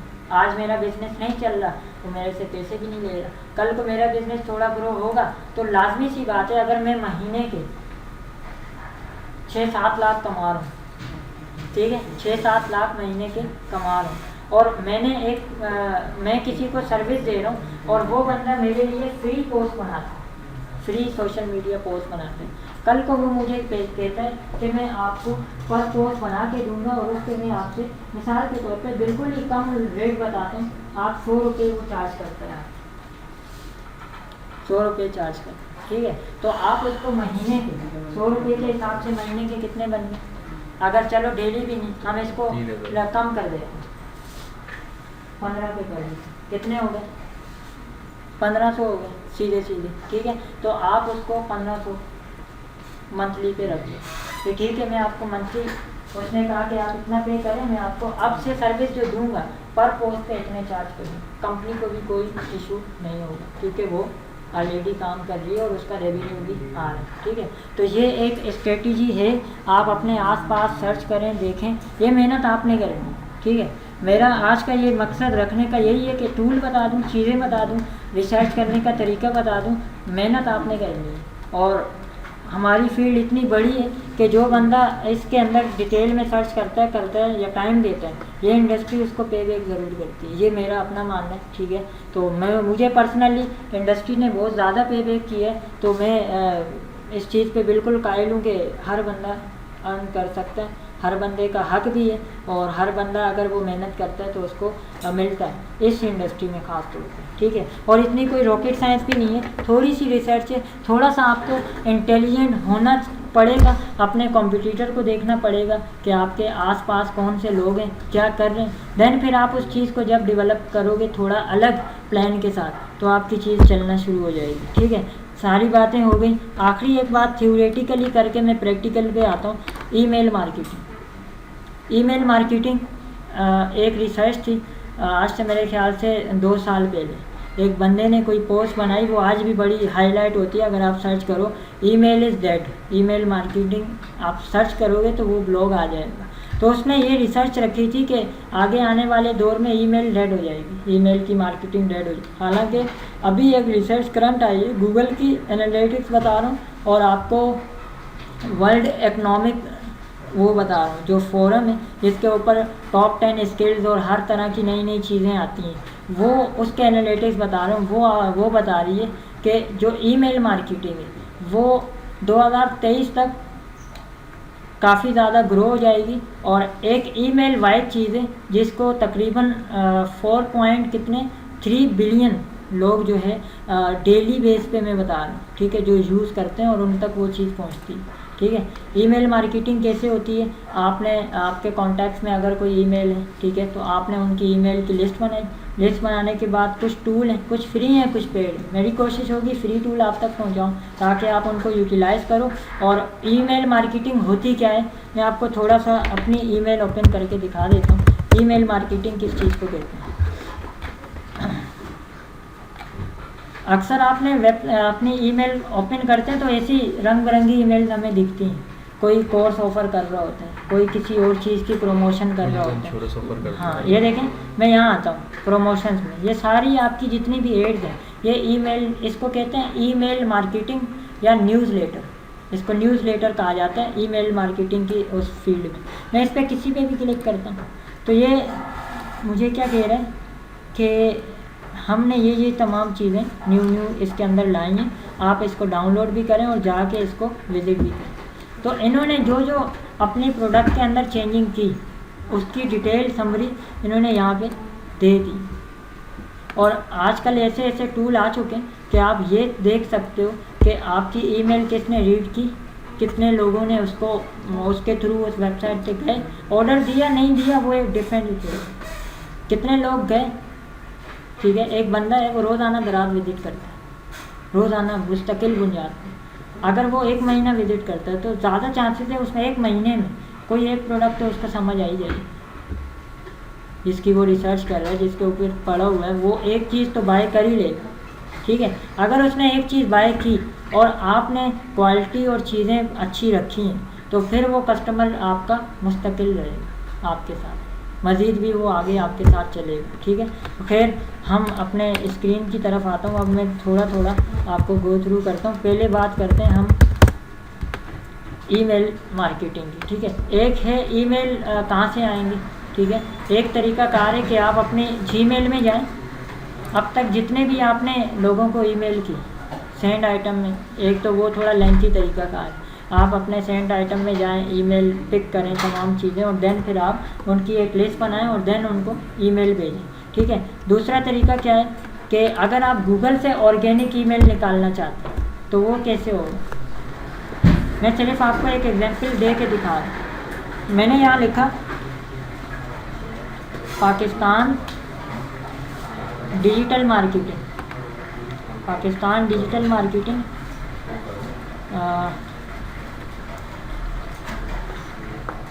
Digital marketing. यहाँ पे स्क्रीन आपको मैं थोड़ा जूम कर रहा हूँ। ठीक है, हमने यहाँ लिखा डबल कोट्स के अंदर, ये देखें डबल कोट्स में ये लिखा। सबसे पहले आपने अपनी कंट्री सिलेक्ट की, उसके बाद आपने अपनी कैटेगरी सिलेक्ट की, देन स्पेस देके @gmail.com आपने सर्च की, आपके पास ये तमाम डिटेल आ गई। अब कुल मिला के 10-20 पेज तो हमारे पास है, तो हम 10 लिंक लगा देते हैं कि हमारे पास 10 वेबसाइट्स के लिंक मौजूद हैं। हम क्या करेंगे, यहाँ जाएंगे, इसको कॉपी करेंगे, करने के बाद हम गूगल पे जाएंगे। मैं जो चीज़ें बता रहा हूँ बस अभी आपने उनको नोट डाउन करना है अपने पास। ठीक है, क्योंकि मैं आपको अब टूल के साथ डायरेक्टली खेल के बताता हूँ कि क्या होगा। आपने यहाँ लिखना है जीमेल एक्सट्रैक्टर। ठीक है, जीमेल या ईमेल, आप ईमेल एक्सट्रैक्टर लिखते हैं तो आपके पास एक तो गूगल का ऑफिशियल, ये किसके लिए, ये गूगल की ईमेल्स को निकालने के लिए। और अगर आपने कोई ऑर्गेनिक ईमेल निकालनी, ठीक है, उसके लिए आप क्या कर सकते हैं, आप यहाँ गए, ये देखें emailchecker.net, इस पे जाएं। अभी हमने ये जो वेबसाइट में से सारा कंटेंट कॉपी किया है, इसको हम इस पेज पे आएंगे, पेस्ट करेंगे, एक्सट्रैक्ट करेंगे। ये इसने मुझे इसमें से कितनी ऑर्गेनिक ईमेल निकाल के दी, 5। इनको मैंने एक नोटपैड की फ़ाइल बनाई रखी। इसी तरह मैंने और नीश की चीज़ें सर्च की तरह तरह तरीके से, और मैंने उसकी ईमेल्स निकालना शुरू कर दी। करने के बाद अब मैं क्या करूँगा, मैं जो है यहाँ पे इनको जो भी मैं प्रमोशन करना चाहता हूँ एक ईमेल बनाऊँगा, उसमें अपनी जो भी चीज़ें रखूँगा इनको उसमें रखूँगा ईमेल में और भेजना स्टार्ट कर दूँगा। इनमें से क्योंकि ये हमारी डिजिटल मार्केटिंग की फील्ड के लोग हैं तो ज़्यादा चांसेस है इनमें से कोई एक बंदा तो मेरे से कांटेक्ट करेंगे, कोई 2 लोग तो रिप्लाई बैक करेंगे कहीं ना कहीं से। तो अगर इनमें से 2 लोग भी आ जाते हैं, ठीक है, मेरा काम चलना शुरू हो जाएगा।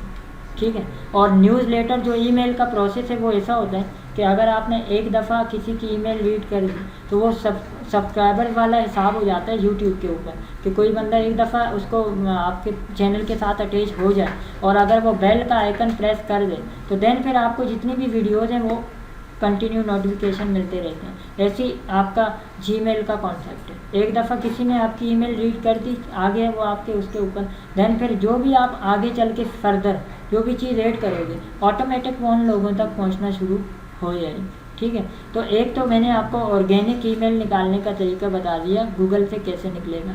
दूसरा आपको एक टूल भी बता देता हूँ जो गूगल का अपने, वो मैं चला के नहीं दिखा रहा, ये आपने खुद करना है, ये गूगल का फ्री टूल है। बस आपने इसको इस पे जाना है, इसको ये ऑटोमेटिक आप अपने ब्राउज़र में इंस्टॉल कर दें। उसके बाद आपकी जितनी भी ईमेल्स होंगी, ये जो अभी मैं मैनुअल काम कर रहा था, ये सारा गूगल हमें खुद करके दे देगा, ईमेल दिखा देगा, हमने उनको कॉपी करना है और अपने जहाँ भी उनको सेंड करना है वो कर सकते हैं। ठीक है, तो एक और टूल है, आपने ईमेल गेट करना सीख लिया गूगल से भी और दूसरे तरीके से भी। अब आप क्या करेंगे, इन ईमेल को यूज़ कैसे करना है, तो एक गूगल पे टूल है जो फ्री है, जिसमें मेलचिम्प का नाम है, इसका नाम है मेलचिम्प। ये 2000 लोगों को आप इसके थ्रू फ्री ईमेल सेंड कर सकते हैं। ठीक है, और उसके साथ आप मल्टीपल कंपेन रन कर सकते हो। ठीक है, अपने लिए किसी और के लिए कंपेन्स चला सकते हो। ठीक है, तो ये आपके पास एक काफ़ी अच्छा टूल है जो आप यूज़ कर सकते हो। करना कुछ भी नहीं है, सिंपल सी आपने इसके ऊपर वेबसाइट पे जाना है। ठीक है, मैं यहाँ पे जाता हूँ और यहाँ जाने के बाद आपने अपनी ईमेल से लॉगिन करना है, अपना प्रोफाइल बनानी है। उसके बाद आप यहाँ पे क्या करेंगे, अपना इससे लॉगिन कर लेते हैं, ज़रा क्रिएट एन अकाउंट पे जाते हैं।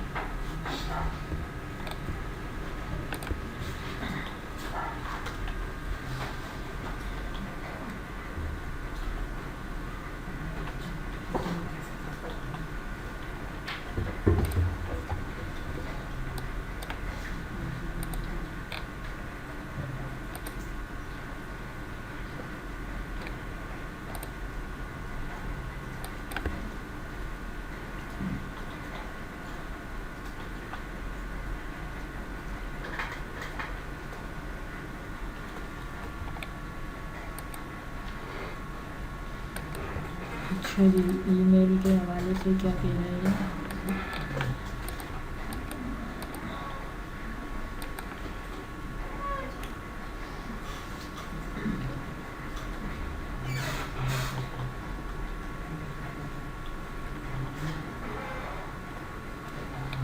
ठीक है, मैंने एक पासवर्ड रखा है और उसके बाद इसको मैं साइन अप करता हूँ।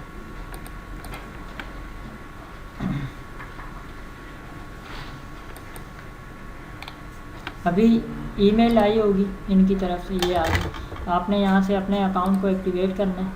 मैं फास्ट ट्रैक पे बता रहा हूँ किस तरह हम इसको यूज़ कर सकते हैं। ठीक है, हम यहाँ से जाते हैं इनकी वेबसाइट पे।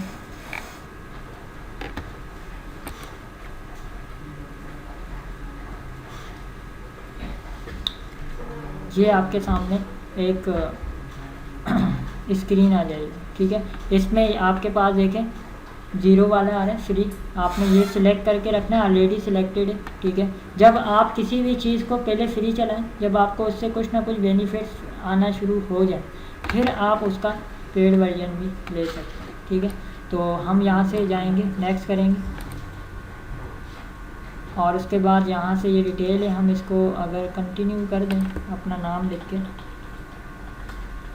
और बिज़नेस का नाम मैं फ़िलहाल कर रहा हूँ सॉफ्टवेयर कंपनी, और उसके बाद हम कंटिन्यू कर। एड्रेस हमसे मांगेगा। ठीक है, हम फ़िलहाल मैं एक फ़र्ज़ी सा एड्रेस दे देता हूँ। ठीक है, इसी तरह यहाँ से मैं कराची कर देता हूँ और यहाँ से हम इसको कंटिन्यू करते हैं। उसके बाद ये आपसे पूछ रहा है कि आपके पास कोई कॉन्टैक्ट्स हैं। ठीक है, हमने कहा फ़िलहाल तो नहीं है, कंटिन्यू। इसको आप बोथ पे लगा दें, इसके ऊपर लगा दें, और आप या आप स्किप भी कर सकते हैं। ठीक है, ज़रूरी नहीं है, आप इसको स्किप भी कर सकते हैं, जितनी भी चीज़ें। अब वो आपसे पूछ रहा है कि आपने ये जो न्यूज़लेटर है वो किस लिए चलाना है। न्यूज़लेटर, ई कॉमर्स कहते हैं वो वेबसाइट जितनी भी हमारी ऑनलाइन सेल परचेज होती है, जैसे कि दराज है, ठीक है, इसी तरह अली एक्सप्रेस है और बहुत सारे नाम हैं जिन पे हम जाते हैं, ऑनलाइन किसी को ऐड टू कार्ट करते हैं, अपनी ऑनलाइन ऑर्डर देते हैं और पेमेंट उसकी वाया जेस कैश या ऑनलाइन बैंक ट्रांसफ़र या फिर कैश ऑन डिलीवरी, जितनी भी ऑनलाइन सेल होती है या परचेजिंग होती है उसको हम जो है ई कॉमर्स वेबसाइट कहते हैं। यहाँ से हमने इन तीनों पे चेक लगाया, कंटिन्यू करें तो आपके सामने फर्स्ट इसका इंटरफेस आ जाएगा कुछ इस तरह, ठीक है। अब उसके बाद आपने यहाँ पे क्या करना है, क्रिएट करेंगे, ठीक है। अब ये आपसे पूछ रहा है आप किस किस्म की, मैं कहता हूँ रेगुलर ईमेल बनानी है मुझे।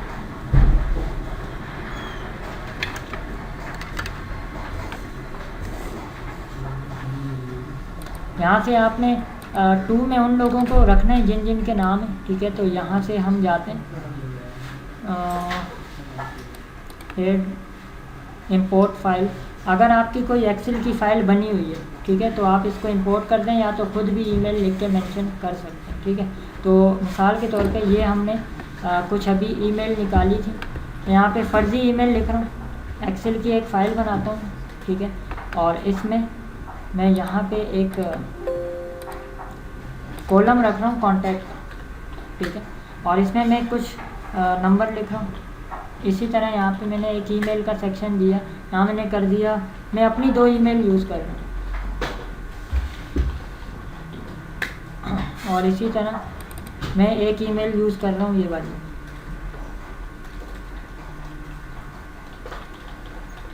और यहाँ भी मैंने रैंडम एक नंबर वगैरह ऐड कर दी।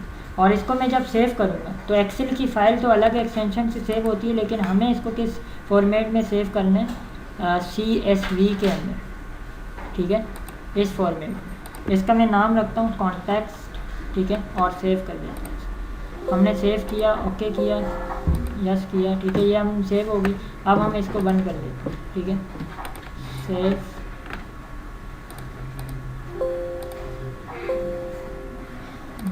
ठीक है। हम जाते हैं अपनी इस वेबसाइट पे और यहाँ इंपोर्ट,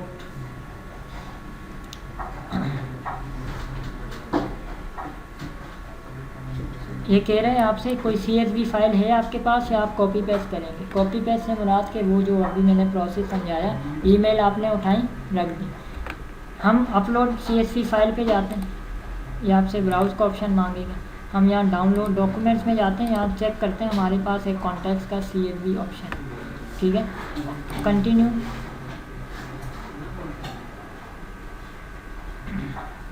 ठीक है, इसने खुद ही पिक कर लिया जो जो चीज़ें थी।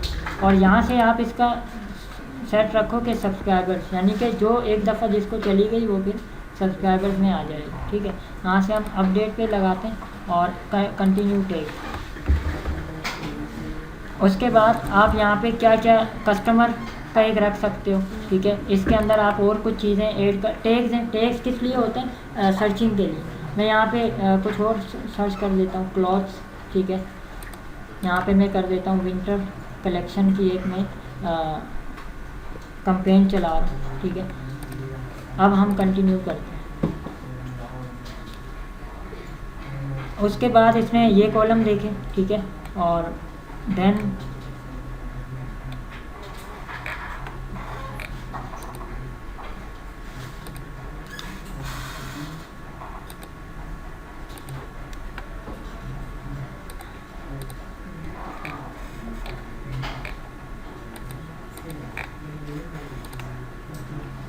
फाइनलाइज इंपोर्ट, ये इंपोर्ट करेगा, कंप्लीट इंपोर्ट, इसने जो जो चीज़ें देखी थी वो इंपोर्ट करेगा। रिटर्न कंपेन,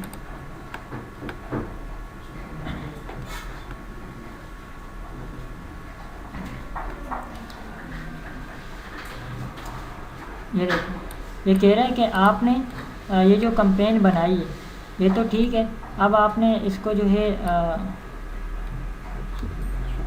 इसको ज़रा देखते हैं कि क्या हमारी जो कंपेन है ये चली है या नहीं चली, ठीक है। तो मैं यहाँ जाता हूँ अपने ईमेल पे और चेक करते हैं कि क्या हमें कोई ईमेल आई। तो ये देखें मेलचिम्प की तरफ से हमें एक ईमेल आ गई है, ठीक है। अभी मैंने कोई इतनी डिटेल में कंपेन नहीं बनाई, मैं जस्ट आपको जो मेन मकसद है कि टूल बताना और उसके साथ थोड़ा बहुत ऑपरेट करना, ठीक है। तो होपफुली आपको ये कॉन्सेप्ट समझ आ गया कि मेलचिम्प को यूज़ कैसे करना है, ठीक है। बाकी जितना आप खुद डिटेल में प्रैक्टिस करेंगे उतना आपका जो है और मज़ीद इसके अंदर एक्सपीरियंस आ जाएगा। काफ़ी इंपॉर्टेंट चीज़ है, ईमेल मार्केटिंग के लिए यूज़ होती है, ठीक है। अच्छा, अब हम आ जाते हैं गूगल के ऊपर फेसबुक एडवर्टाइजमेंट कैसे करें, ठीक है। मैं 1 मिनट के लिए स्क्रीन अनशेयर कर रहा हूँ। स्क्रीन चली गई, ठीक है।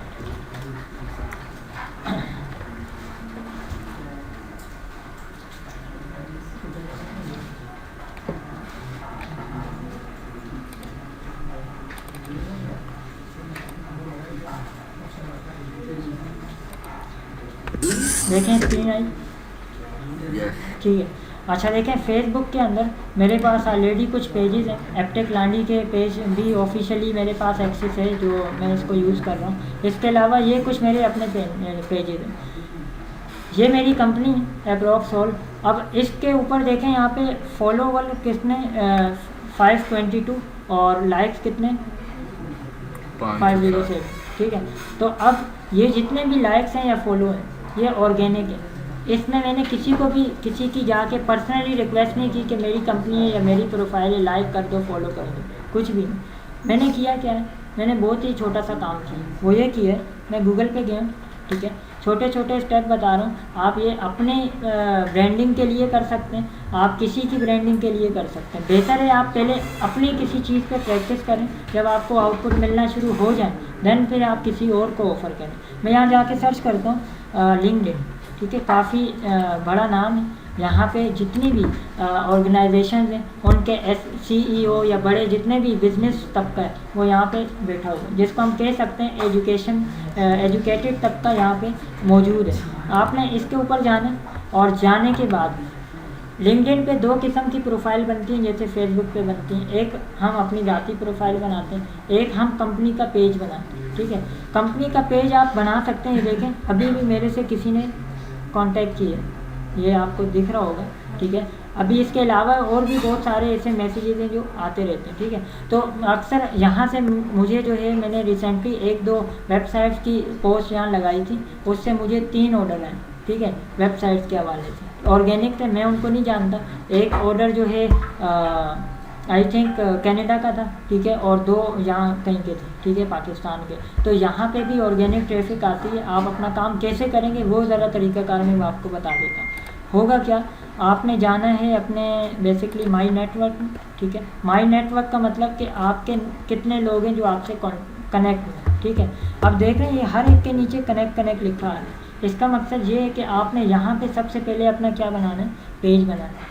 पेज बनाएंगे, पेज कैसे बनता है मैं थोड़ा सा देख लूँ। यहाँ पे ये रहा क्रिएट कंपनी का, आपने यहाँ से पहले अपना एक अकाउंट बनाया, उसके बाद क्रिएट कंपनी पे गए, कंपनी का सिलेक्ट करनी है कितनी, कौन सी कंपनी है, स्मॉल बिजनेस है, बड़ा बिजनेस है, उस हिसाब से आपने यहाँ से कंपनी लेनी है, उसकी बेसिक डिटेल रखनी है और आपने एक पेज बना देना। उस पेज को बनाने के बाद सिंपल इतना करके आपने अपनी जितनी भी रोज़मर्रा की रूटीन है, मैं अब आपको दिखाता हूँ आपने मज़ीद क्या काम करना है। यहाँ पे देखें ये पोस्ट का ऑप्शन है, जैसे फेसबुक चलती है ऐसे लिंक्डइन चलता है। यहाँ पे आपके पास बस ऑप्शन है फ़ोटोज़ का। आपने कोई पोस्ट बनाई, पोस्ट कैसे बनती है अभी मैं उस तरफ आता हूँ। आपने कोई पोस्ट बनाई किसी भी जिस चीज़ को आप टारगेट करना, मिसाल के तौर पे मैं कोई ऑनलाइन कोर्स ऑफ़र करूँ, जैसे अभी मैंने एग्जांपल दी थी एक्सेल का। आपने कोई यहाँ पे कोर्स बनाया, कोई प्रोडक्ट बनाई, पोस्ट लगाई, पोस्ट के नीचे आपने कोई अपनी उसकी डिटेल लिखी, ठीक है, और देन फिर आपने उसको यहाँ पे पोस्ट कर दिया। हैशटैग लगाना ज़रूरी है, हैशटैग ज़रूर लगाएं, ठीक है। अच्छा कुछ हैशटैग ये खुद रिकमेंड करते हैं, जैसे कि मैं अभी आपको यहाँ पे दिखाता हूँ। मैं यहाँ लिखता हूँ एड हैशटैग, यहाँ मैंने लिखा हैश सॉफ्टवेयर। ये देखिए ये जितने भी इसके रिकमेंडेड है इनको आप ज़रूर यूज़ करें। आपकी अगर डोमेन के हिसाब से टैग्स आ रहे हैं तो आप उनको ज़रूर यूज़ करें, क्योंकि ये जो टैग्स देगा वो ऑथेंटिक भी होंगे और वो चलेंगे भी, ठीक है। तो इस तरह आपने हर पोस्ट के नीचे, चाहे आप फेसबुक पे, इंस्टाग्राम पे, कहीं भी हैं, टैग्स ज़रूर लगाएं। इन टैग से आपकी जो रीच है वो बहुत ज़्यादा हो जाती है। कोई भी रैंडम बंदा है कनाडा में कहीं भी दुनिया में वो सर्च करता है सॉफ्टवेयर डेवलपर, कहीं ना कहीं अगर आपका कंटेंट है जिसका, देखें अभी मैं टेक्निकल चीज़ों में नहीं जा रहा, एसईओ में वॉल्यूम होता है, एक हाई वॉल्यूम होता है, एक लो वॉल्यूम होता है। मिसाल के तौर पे मैंने एक चीज़ सर्च की, 1 लाख लोग आ रहे हैं, ठीक है, 1 लाख लोगों में से मेरी वेबसाइट को कोई देखे या मेरे कंटेंट को देखे मुश्किल।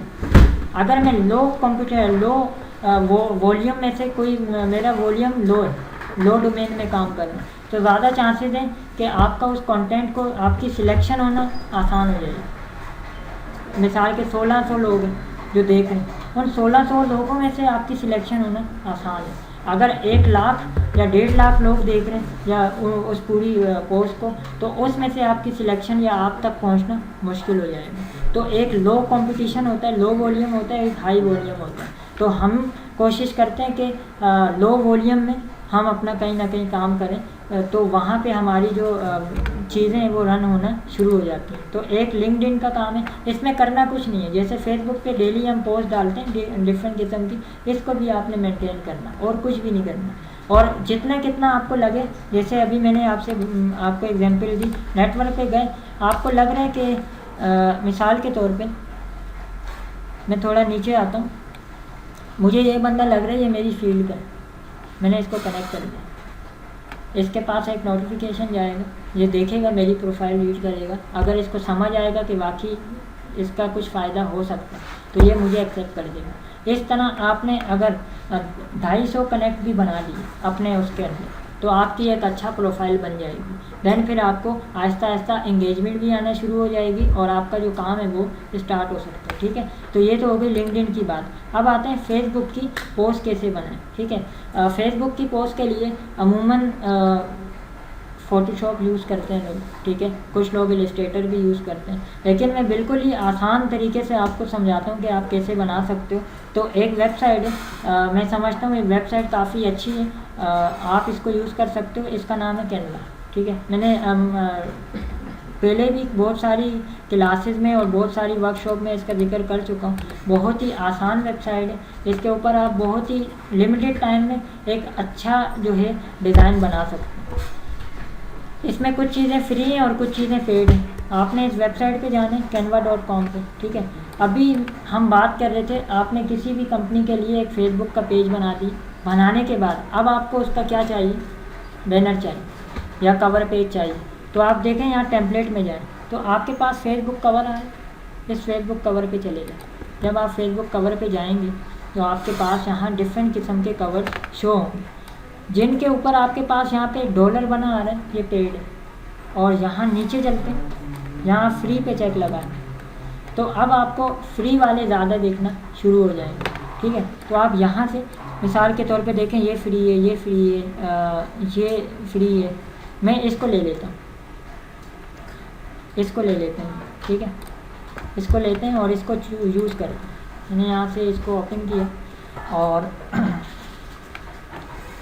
यहाँ पे इसकी जगह मुझे चूँकि मैं दायरे एसईओ के ऊपर काम कर रहा हूँ, तो यहाँ पे मैं एक वेबसाइट का आइकन चाहता हूँ, तो मैं यहाँ एलिमेंट्स में जाऊँगा, यहाँ पे सर्च करूँगा वेबसाइट। तो ये देखें, इसका कलर हम अपनी मर्ज़ी से चेंज भी कर सकते हैं, ठीक है।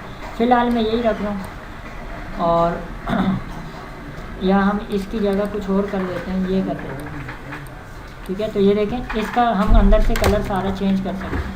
मैं इसका कलर रख देता हूँ ये वाला, ठीक है, और इसका अंदर वाला कलर हम ये रख देते हैं मिसाल के तौर पे, और ये वाला हम कुछ ये कर देते हैं, इसको हम ये कर देते हैं, ठीक है। तो मैंने एक डिफरेंट किस्म के कलर ले लिए, ये येलो थोड़ा सा अजीब लग रहा है तो मैं इसको ये कर देता हूँ, ठीक है। तो ये हमने एक बेसिक सा लोगो बना रहे हैं कवर के ऊपर। मैंने लिखा सॉफ्टवेयर डेवलपमेंट, ठीक है। इसको आप थोड़ा सा छोटा कर दें, ठीक है, और इसको अगर आप चाहें तो बड़ा भी कर सकते हैं, ठीक है। तो इस तरह आपने एक बेसिक सा टेम्पलेट बनाया, ठीक है। अब आपने इसकी इमेज चेंज करनी है, आप यहाँ टेम्पलेट्स में जाएं या एलिमेंट्स में जाएं।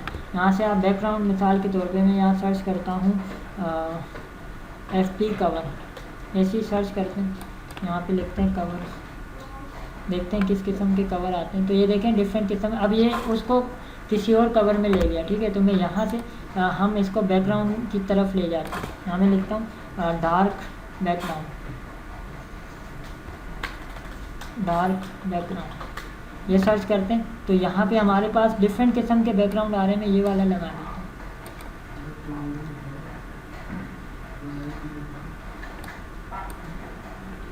ठीक है, ये हमने लगा दिया। अच्छा,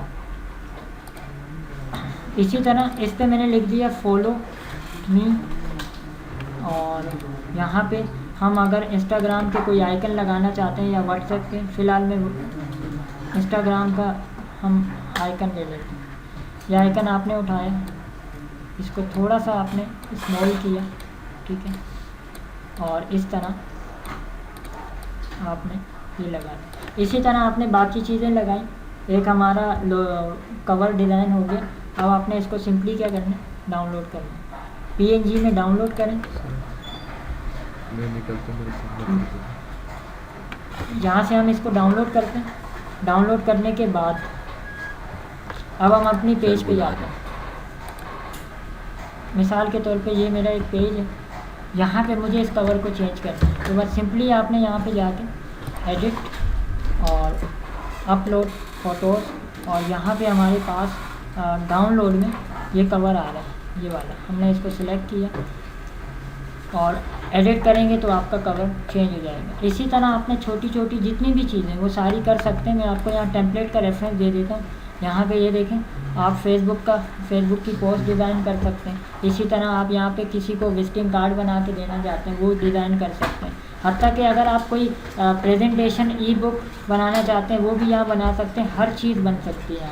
आप कोई यूट्यूबर हैं, आपको थंबनेल बनाने, वो भी आप यहाँ से बना सकते हैं। यहाँ सर्च करें यूट्यूब थंबनेल, ठीक है, तो ये आपके सामने ऑप्शन आएगा और इससे आपने कोई भी थंबनेल फ्री वाला सिलेक्ट किया, चीज़ें चेंज की और आपने लगा दिए। मैं अभी आपको सिर्फ अपना दिखा देता हूँ कि अब तक मैंने इससे क्या क्या चीज़ें डिज़ाइन की हैं। तो ये देखें, ये मेरे डिज़ाइन हैं, इसमें बहुत सारी चीज़ें एक्टिव की हैं, बहुत सारी मेरी अपनी ज़ाती कुछ चीज़ें, तो यहाँ पे ये सारी पोस्ट आ रही हैं, ठीक है। तो खैर इस तरह आप तमाम काम कर सकते हैं, ठीक है। अच्छा, आखिरी चीज़ करके मैं अपनी जो भी आज का टॉपिक है उसको वाइंड अप करता हूँ। फ़िलहाल मैं इसको कैंसिल कर देता हूँ, ठीक है।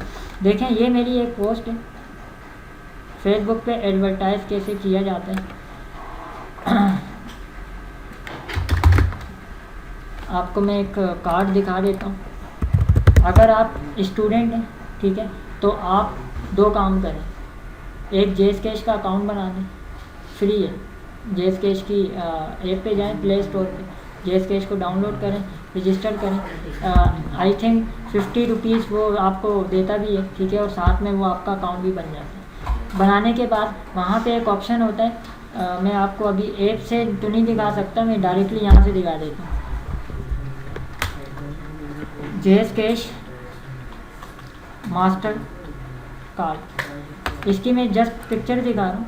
ये आपने अपनी ऐप के अंदर कर सकते हो। अब JSCash का नंबर के थ्रू बनता है। हर स्टूडेंट्स का अपना नंबर होगा, किसी ना किसी पेरेंट्स का या भाई का, ठीक है। आपने एक नंबर लिया, उसके ऊपर अपनी ऐप बनाई और वहाँ से आपने फ्री, वहाँ पे ऑप्शन है न्यू के नाम से आ रहा होगा कि आप अपना डेबिट कार्ड या मास्टर कार्ड क्रिएट करना चाहते हैं। आपने जैसे ही क्लिक करना है तो वो आपको उसमें 3 कार्ड दिखाएगा। उसमें से आपने जो कार्ड चूज़ करना है ना, वो कौन सा होगा, वो इस किस्म का होगा। उस पर ये आइकन आ रहा होगा मास्टर कार्ड का, आपने ये बना देना। ये कार्ड फ्री ऑफ कॉस्ट है, 3 दिन लगेंगे, 1 रुपया चार्ज नहीं होगा। आपके घर में या जो भी एड्रेस है उसके ऊपर ये कार्ड आपको मिल जाएगा। कार्ड मिल गया, इसके अंदर आपने कुछ पैसे रख दिए, ठीक है। अब क्या हो सकता है, इससे आप जाएंगे अपने यहाँ पे, ठीक है। ये पोस्ट है मेरी, मैं चाहता हूँ इसको बूस्ट करूँ, चलाऊँ, एडवर्टाइज़ करूँ। मैं यहाँ बूस्ट पोस्ट पे जाऊँगा, ठीक है।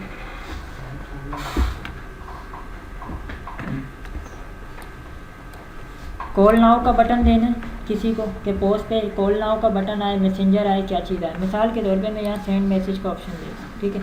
उसके बाद यहाँ पे वो हमसे पूछ रहे हैं कि आपने व्हाट्सएप की ऑडियंस को भी कनेक्ट करना है या सिर्फ आप मैसेंजर की ऑडियंस या बाकी चीज़ों को कनेक्ट करना चाहते हैं।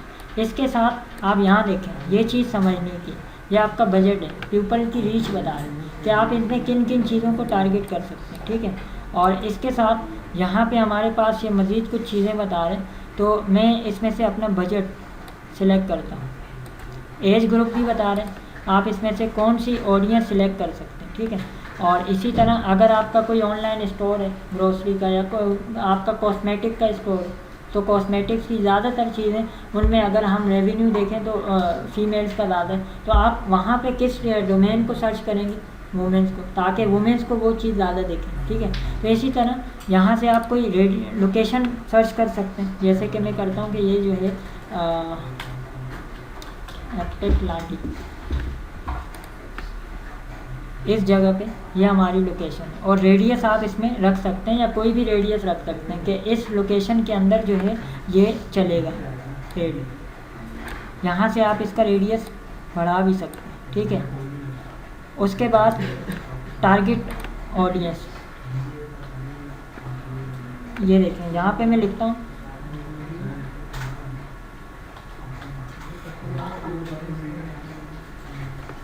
ब्राउज पे जाते हैं, ये आपसे पूछ रहे हैं आपने ये काम किस चीज़ का करना है। मिसाल के तौर पे मेरी कोई एजुकेशन सेक्टर है, तो मैं यहाँ पे सर्च कर लेता हूँ कि जितने भी सॉफ्टवेयर इंजीनियर्स हैं उनको ये चीज़ दिखे, ठीक है। ये हमने एक डिटेल सर्च की, उसके बाद हम इसको बैक कर देते हैं, बैक करते हैं।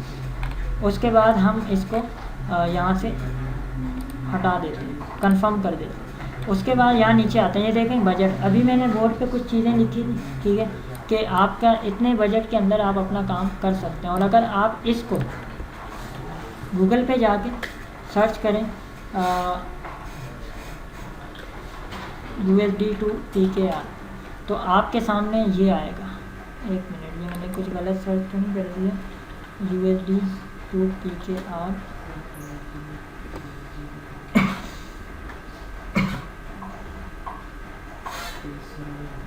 सही नहीं बता रहे हैं, हाँ ठीक है। तो ये आपका बन रहा है, ठीक है। इसमें भी आपके पास ऑप्शन है, मैं दिखा देता हूँ, आप इसको कम कर सकते हैं। मैं मिसाल के तौर पे इसको करना चाहता हूँ $7, ठीक है। तो ये आपको $7 में कितने लोगों को दिखेगा आपका एड?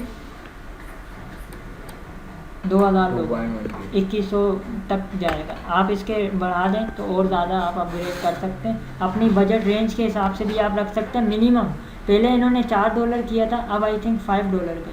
$5 से कम बजट में आप अपना एड नहीं चला सकते, 5 से ज़्यादा के बजट में आप चला सकते हैं। मिसाल के तौर पे मैं इसको 5 पे भी रख देता हूँ, इसको 5 पे भी अगर रखूँ, देखते हैं क्या एड आता है। देखें वो कह रहे हैं आप इसको 6 पे चलाएँ, ठीक है। हमने 6 पे कर दिया। अभी भी वो आपको कह रहा है कि ये सही नहीं है, ठीक है। ज़ाहिर है वो डिटेक्शन करेंगे, तो कम से कम $7 का बजट होना चाहिए। ये इनिशियल स्टेज है।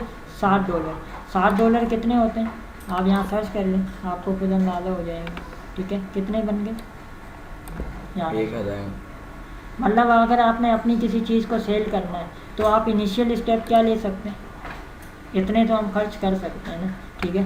तो आपने यहाँ से करना है। और एक कोड टूल है, आज टाइम कम है वरना मैं बताता हूँ डिटेल में, पिक्सल के नाम से। ये एक ऐप है, आपने जस्ट एक्सटेंशन इंस्टॉल कर दिया है। करती क्या है, आपके जितने भी फ्रेंड्स हैं फेसबुक पे, मिसाल मेरी फेसबुक के ऊपर अराउंड 4000 से 4000 नहीं सॉरी 650 लोग हैं मेरी फ्रेंड लिस्ट के अंदर, ठीक है। और इसी तरह मेरे पेजेस पे भी बहुत सारे लोग हैं जो अटैच हैं, जैसे अभी मैंने दिखाए 550 लोग वहाँ हैं और इसी तरह 550 लोग किसी और जगह पे, ठीक है। तो मेरे पास 4-5 पेज हैं, तो अच्छी खासी ट्रैफिक है। अब मैं ये पिक्सल क्या करेगी, जितने भी मेरी कॉन्टैक्ट्स हैं फेसबुक पे, उनके ईमेल, उनकी तमाम चीज़ें ये उठा के अपने पास कैप्चर कर लेगी। जब मैं अपने इसमें इंस्टॉल कर दूंगा, लैपटॉप में सेटअप कर दूंगा और मैं इसको एनेबल करूंगा, तो फिर वो उन कॉन्टैक्ट्स लिस्ट को भी उठा लेगी, उनको भी दिखाना शुरू कर देगी, ठीक है। एक अच्छा, साथ में ये देखें, अभी मैंने आपको सिंबल दिखाया था मास्टर कार्ड का। आप एड पेमेंट पे जाएं, ठीक है। मैं आपको अपना एक अकाउंट भी दिखा देता हूँ, ठीक है। मैं तो पर्सनली जो यूज़ करता हूँ वो मैं दिखा देता हूँ ना, ताकि थोड़ा सा आप स्टूडेंट हैं तो अक्सर स्टूडेंट थोड़ा सा वो हो जाते हैं, परेशान हो जाते हैं, वो कहते हैं पता नहीं कुछ झूठ तो नहीं चल रहा। ठीक है, तो भाई ये कार्ड है मेरा। ठीक है, आप लोग खुद पर्सनली थोड़ा सा देखेंगे, इसके पीछे देखें क्या लिखा हुआ है, मैं इसको कवर निकाल के दिखा दूँ। ये देखो इसके नीचे वीज़ा कार्ड लिखा हुआ है। ठीक है, मैं ज़ाहिर इसको पलट के नहीं दिखा सकता, पीछे एक कोड होता है। हाँ, तो ये कोड है, इसके थ्रू मैंने अब तक कोई 10-12 कंप्लेंट रन की। ठीक है, ये ऑथेंटिक है। अच्छा, करना क्या होता है, कोई रॉकेट साइंस नहीं है। लोग कहते हैं हम कहाँ जाएं, कैसे ऑनलाइन एडवर्टाइज करें, क्योंकि बैंक का कार्ड है। बैंक के कार्ड के लिए आप स्टूडेंट का तो नहीं बन सकता ऑफकोर्स, तो आप ये कर सकते हो कि अपने पेरेंट्स का या किसी भी गार्डियन के उससे बना सकते हो। ठीक है, अच्छा इसमें करना क्या होता है, इस बैंक के नीचे ना, हर बैंक के नीचे कोई भी आपका बैंक है, अस्क्री या लाइट जो भी वॉटेवर, ऊपर एक डिटेल यहाँ पे हेल्पलाइन लिखी होती है, इस पर आपने कॉल करना है। कॉल करके आपने कहना है कि मेरा ये जो कार्ड है, वीज़ा कार्ड है, इसको आप एनेबल कर दें फॉर इंटरनेट बैंकिंग। बस इतना कहना है, वो आपके इस कार्ड को इंटरनेट बैंकिंग के लिए एनेबल कर देंगे। कुछ सवाल पूछेंगे, आपकी वालदा का नाम पूछेंगे, आपका नाम पूछेंगे, इस कार्ड की एक्सपायरी डेट पूछेंगे, इसका जो अकाउंट नंबर सामने दिख रहा है वो पूछेंगे, आखिर में जो कोड है वो पूछेंगे। देन आपका वो कंफर्म कर देंगे। कंफर्म हुआ, विद इन डेज या फ्यू आवर्स आपका ये कंफर्म हो जाएगा। होने के बाद आप इसको अपना कर सकते हैं, चला सकते हैं। अब बात रह गई पेमेंट, तो यहाँ पड़ी, अब मैं क्या हर बैंक में जाऊँ और ये करूँ, तो उसका भी एक आसान सॉल्यूशन है। एक तो जेस कैश का बताया, वो तो सबके लिए, स्टूडेंट्स के लिए। ठीक है, दूसरा आप क्या कर सकते हैं, आप ये काम कर सकते हैं कि यहाँ पे वेबसाइट में आपको दिखा रहा हूँ, गूगल पे, ये काफ़ी अच्छी वेबसाइट है, ये पाकिस्तानियों के लिए ख़ास तौर पे, क्योंकि यहाँ पे पेपाल बैंड है। पेपाल का पता है किसी को? पेपाल एक इंटरनेशनल बैंक, जैसे हमारी यहाँ पे करेंसी ऐसे पेपाल ऑन इंटरनेशनल हम कहीं भी भेज सकते हैं अपनी पेमेंट, बट यहाँ पे चूँकि अभी बैंड है, तो आप क्या सर्च करें, पियोनीर। ठीक है, आप यहाँ पे ये सर्च करें पियोनीर, ये एक वेबसाइट है। ठीक है, आई थिंक मैंने कुछ गलत लिखा, ये वाली ये वेबसाइट। इस वेबसाइट पे जाके आपने सिंपली क्या करना है, अपना अकाउंट बनाना है। और जब आप अकाउंट बनाएंगे तो ये आपसे कुछ चीज़ें पूछेगा। क्या पूछेगा, आपका बैंक कौन सा, लोकल बैंक सिलेक्ट किया, स्विफ्ट कोड कौन सा होता है, आप गूगल पे जाएंगे। मिसाल के तौर पे मैं गूगल पे गया, मैंने कहा मेरा चूँकि ये बैंक है दुबई इस्लामिक का, मैंने कहा मैं यहाँ पे थोड़ा सा सर्च करता हूँ, Dubai Islamic bank Swift code Karachi. यह हमारे पास एक कोड आएगा, ये देखें अलग अलग किस्म का। इस कोड को बस हमने वहाँ पे देंगे। ठीक है, इस कोड को देंगे, उसके बाद अपना एड्रेस देंगे, शिपिंग एड्रेस जो जहाँ पे हमारा ये कार्ड रिसीव होगा, या इसके अलावा हमारी जो भी बैंक ट्रांजैक्शन होगी उसमें कार्ड की जो डिटेल जाएगी। इसके अलावा वो आपसे अप्रूवल के लिए आपका या यूटिलिटी बिल चेक कर सकते हैं। ठीक है, अगर आपके नाम पे नहीं भी है तो आपका जो एड्रेस है वो मैच होना चाहिए। अगर CNISP में जो एड्रेस है और जो आपने अपना बैंक अकाउंट में रखा हुआ है और जो आपका यूटिलिटी के ऊपर एड्रेस है वो अगर सेम है, कुछ चीज़ें सेम है तो चल जाएगा। अगर वो नहीं तो आप पासपोर्ट से काम चला सकते हैं। वो भी नहीं है तो आप अपना CNIC फ्रंट और बैक साइड दोनों वहाँ अटैच कर दें। कुछ दिन लगते हैं, हार्डली 1-2 दिन लगते हैं, अप्रूव होगा। उसके बाद आप अपने पियोनीर से भी जी पियोनीर के अंदर आपका लोकल बैंक अटैच हो जाएगा। जेस कैश के अंदर आप पियोनीर को अटैच कर सकते हैं और फिर आपको बैंक की भागदौड़ की ज़रूरत नहीं है। किसी को भी एडवर्टाइज़ करें, किसी को भी सर्विस ऑफ़र करें, वो जो आपको पेमेंट करेगा पियोनीर से करें या जेस कैश से करें, वो आपके अकाउंट में बैंक में भी जाएगी और आपके कहाँ जाएगी, जेस कैश में। आप कहीं से भी अपने नियरेस्ट विड्रॉ कर दें। तो ये एक सिंपल सा तरीका था। होपफुली आज की वर्कशॉप थोड़ी सी जल्दी वाली वर्कशॉप थी, लेकिन कुछ चीज़ें क्लियर हुई होंगी, आप क्लियर हुई हैं कुछ चीज़ें। ठीक है, थैंक यू सो मच, आप लोगों ने इतना टाइम दिया।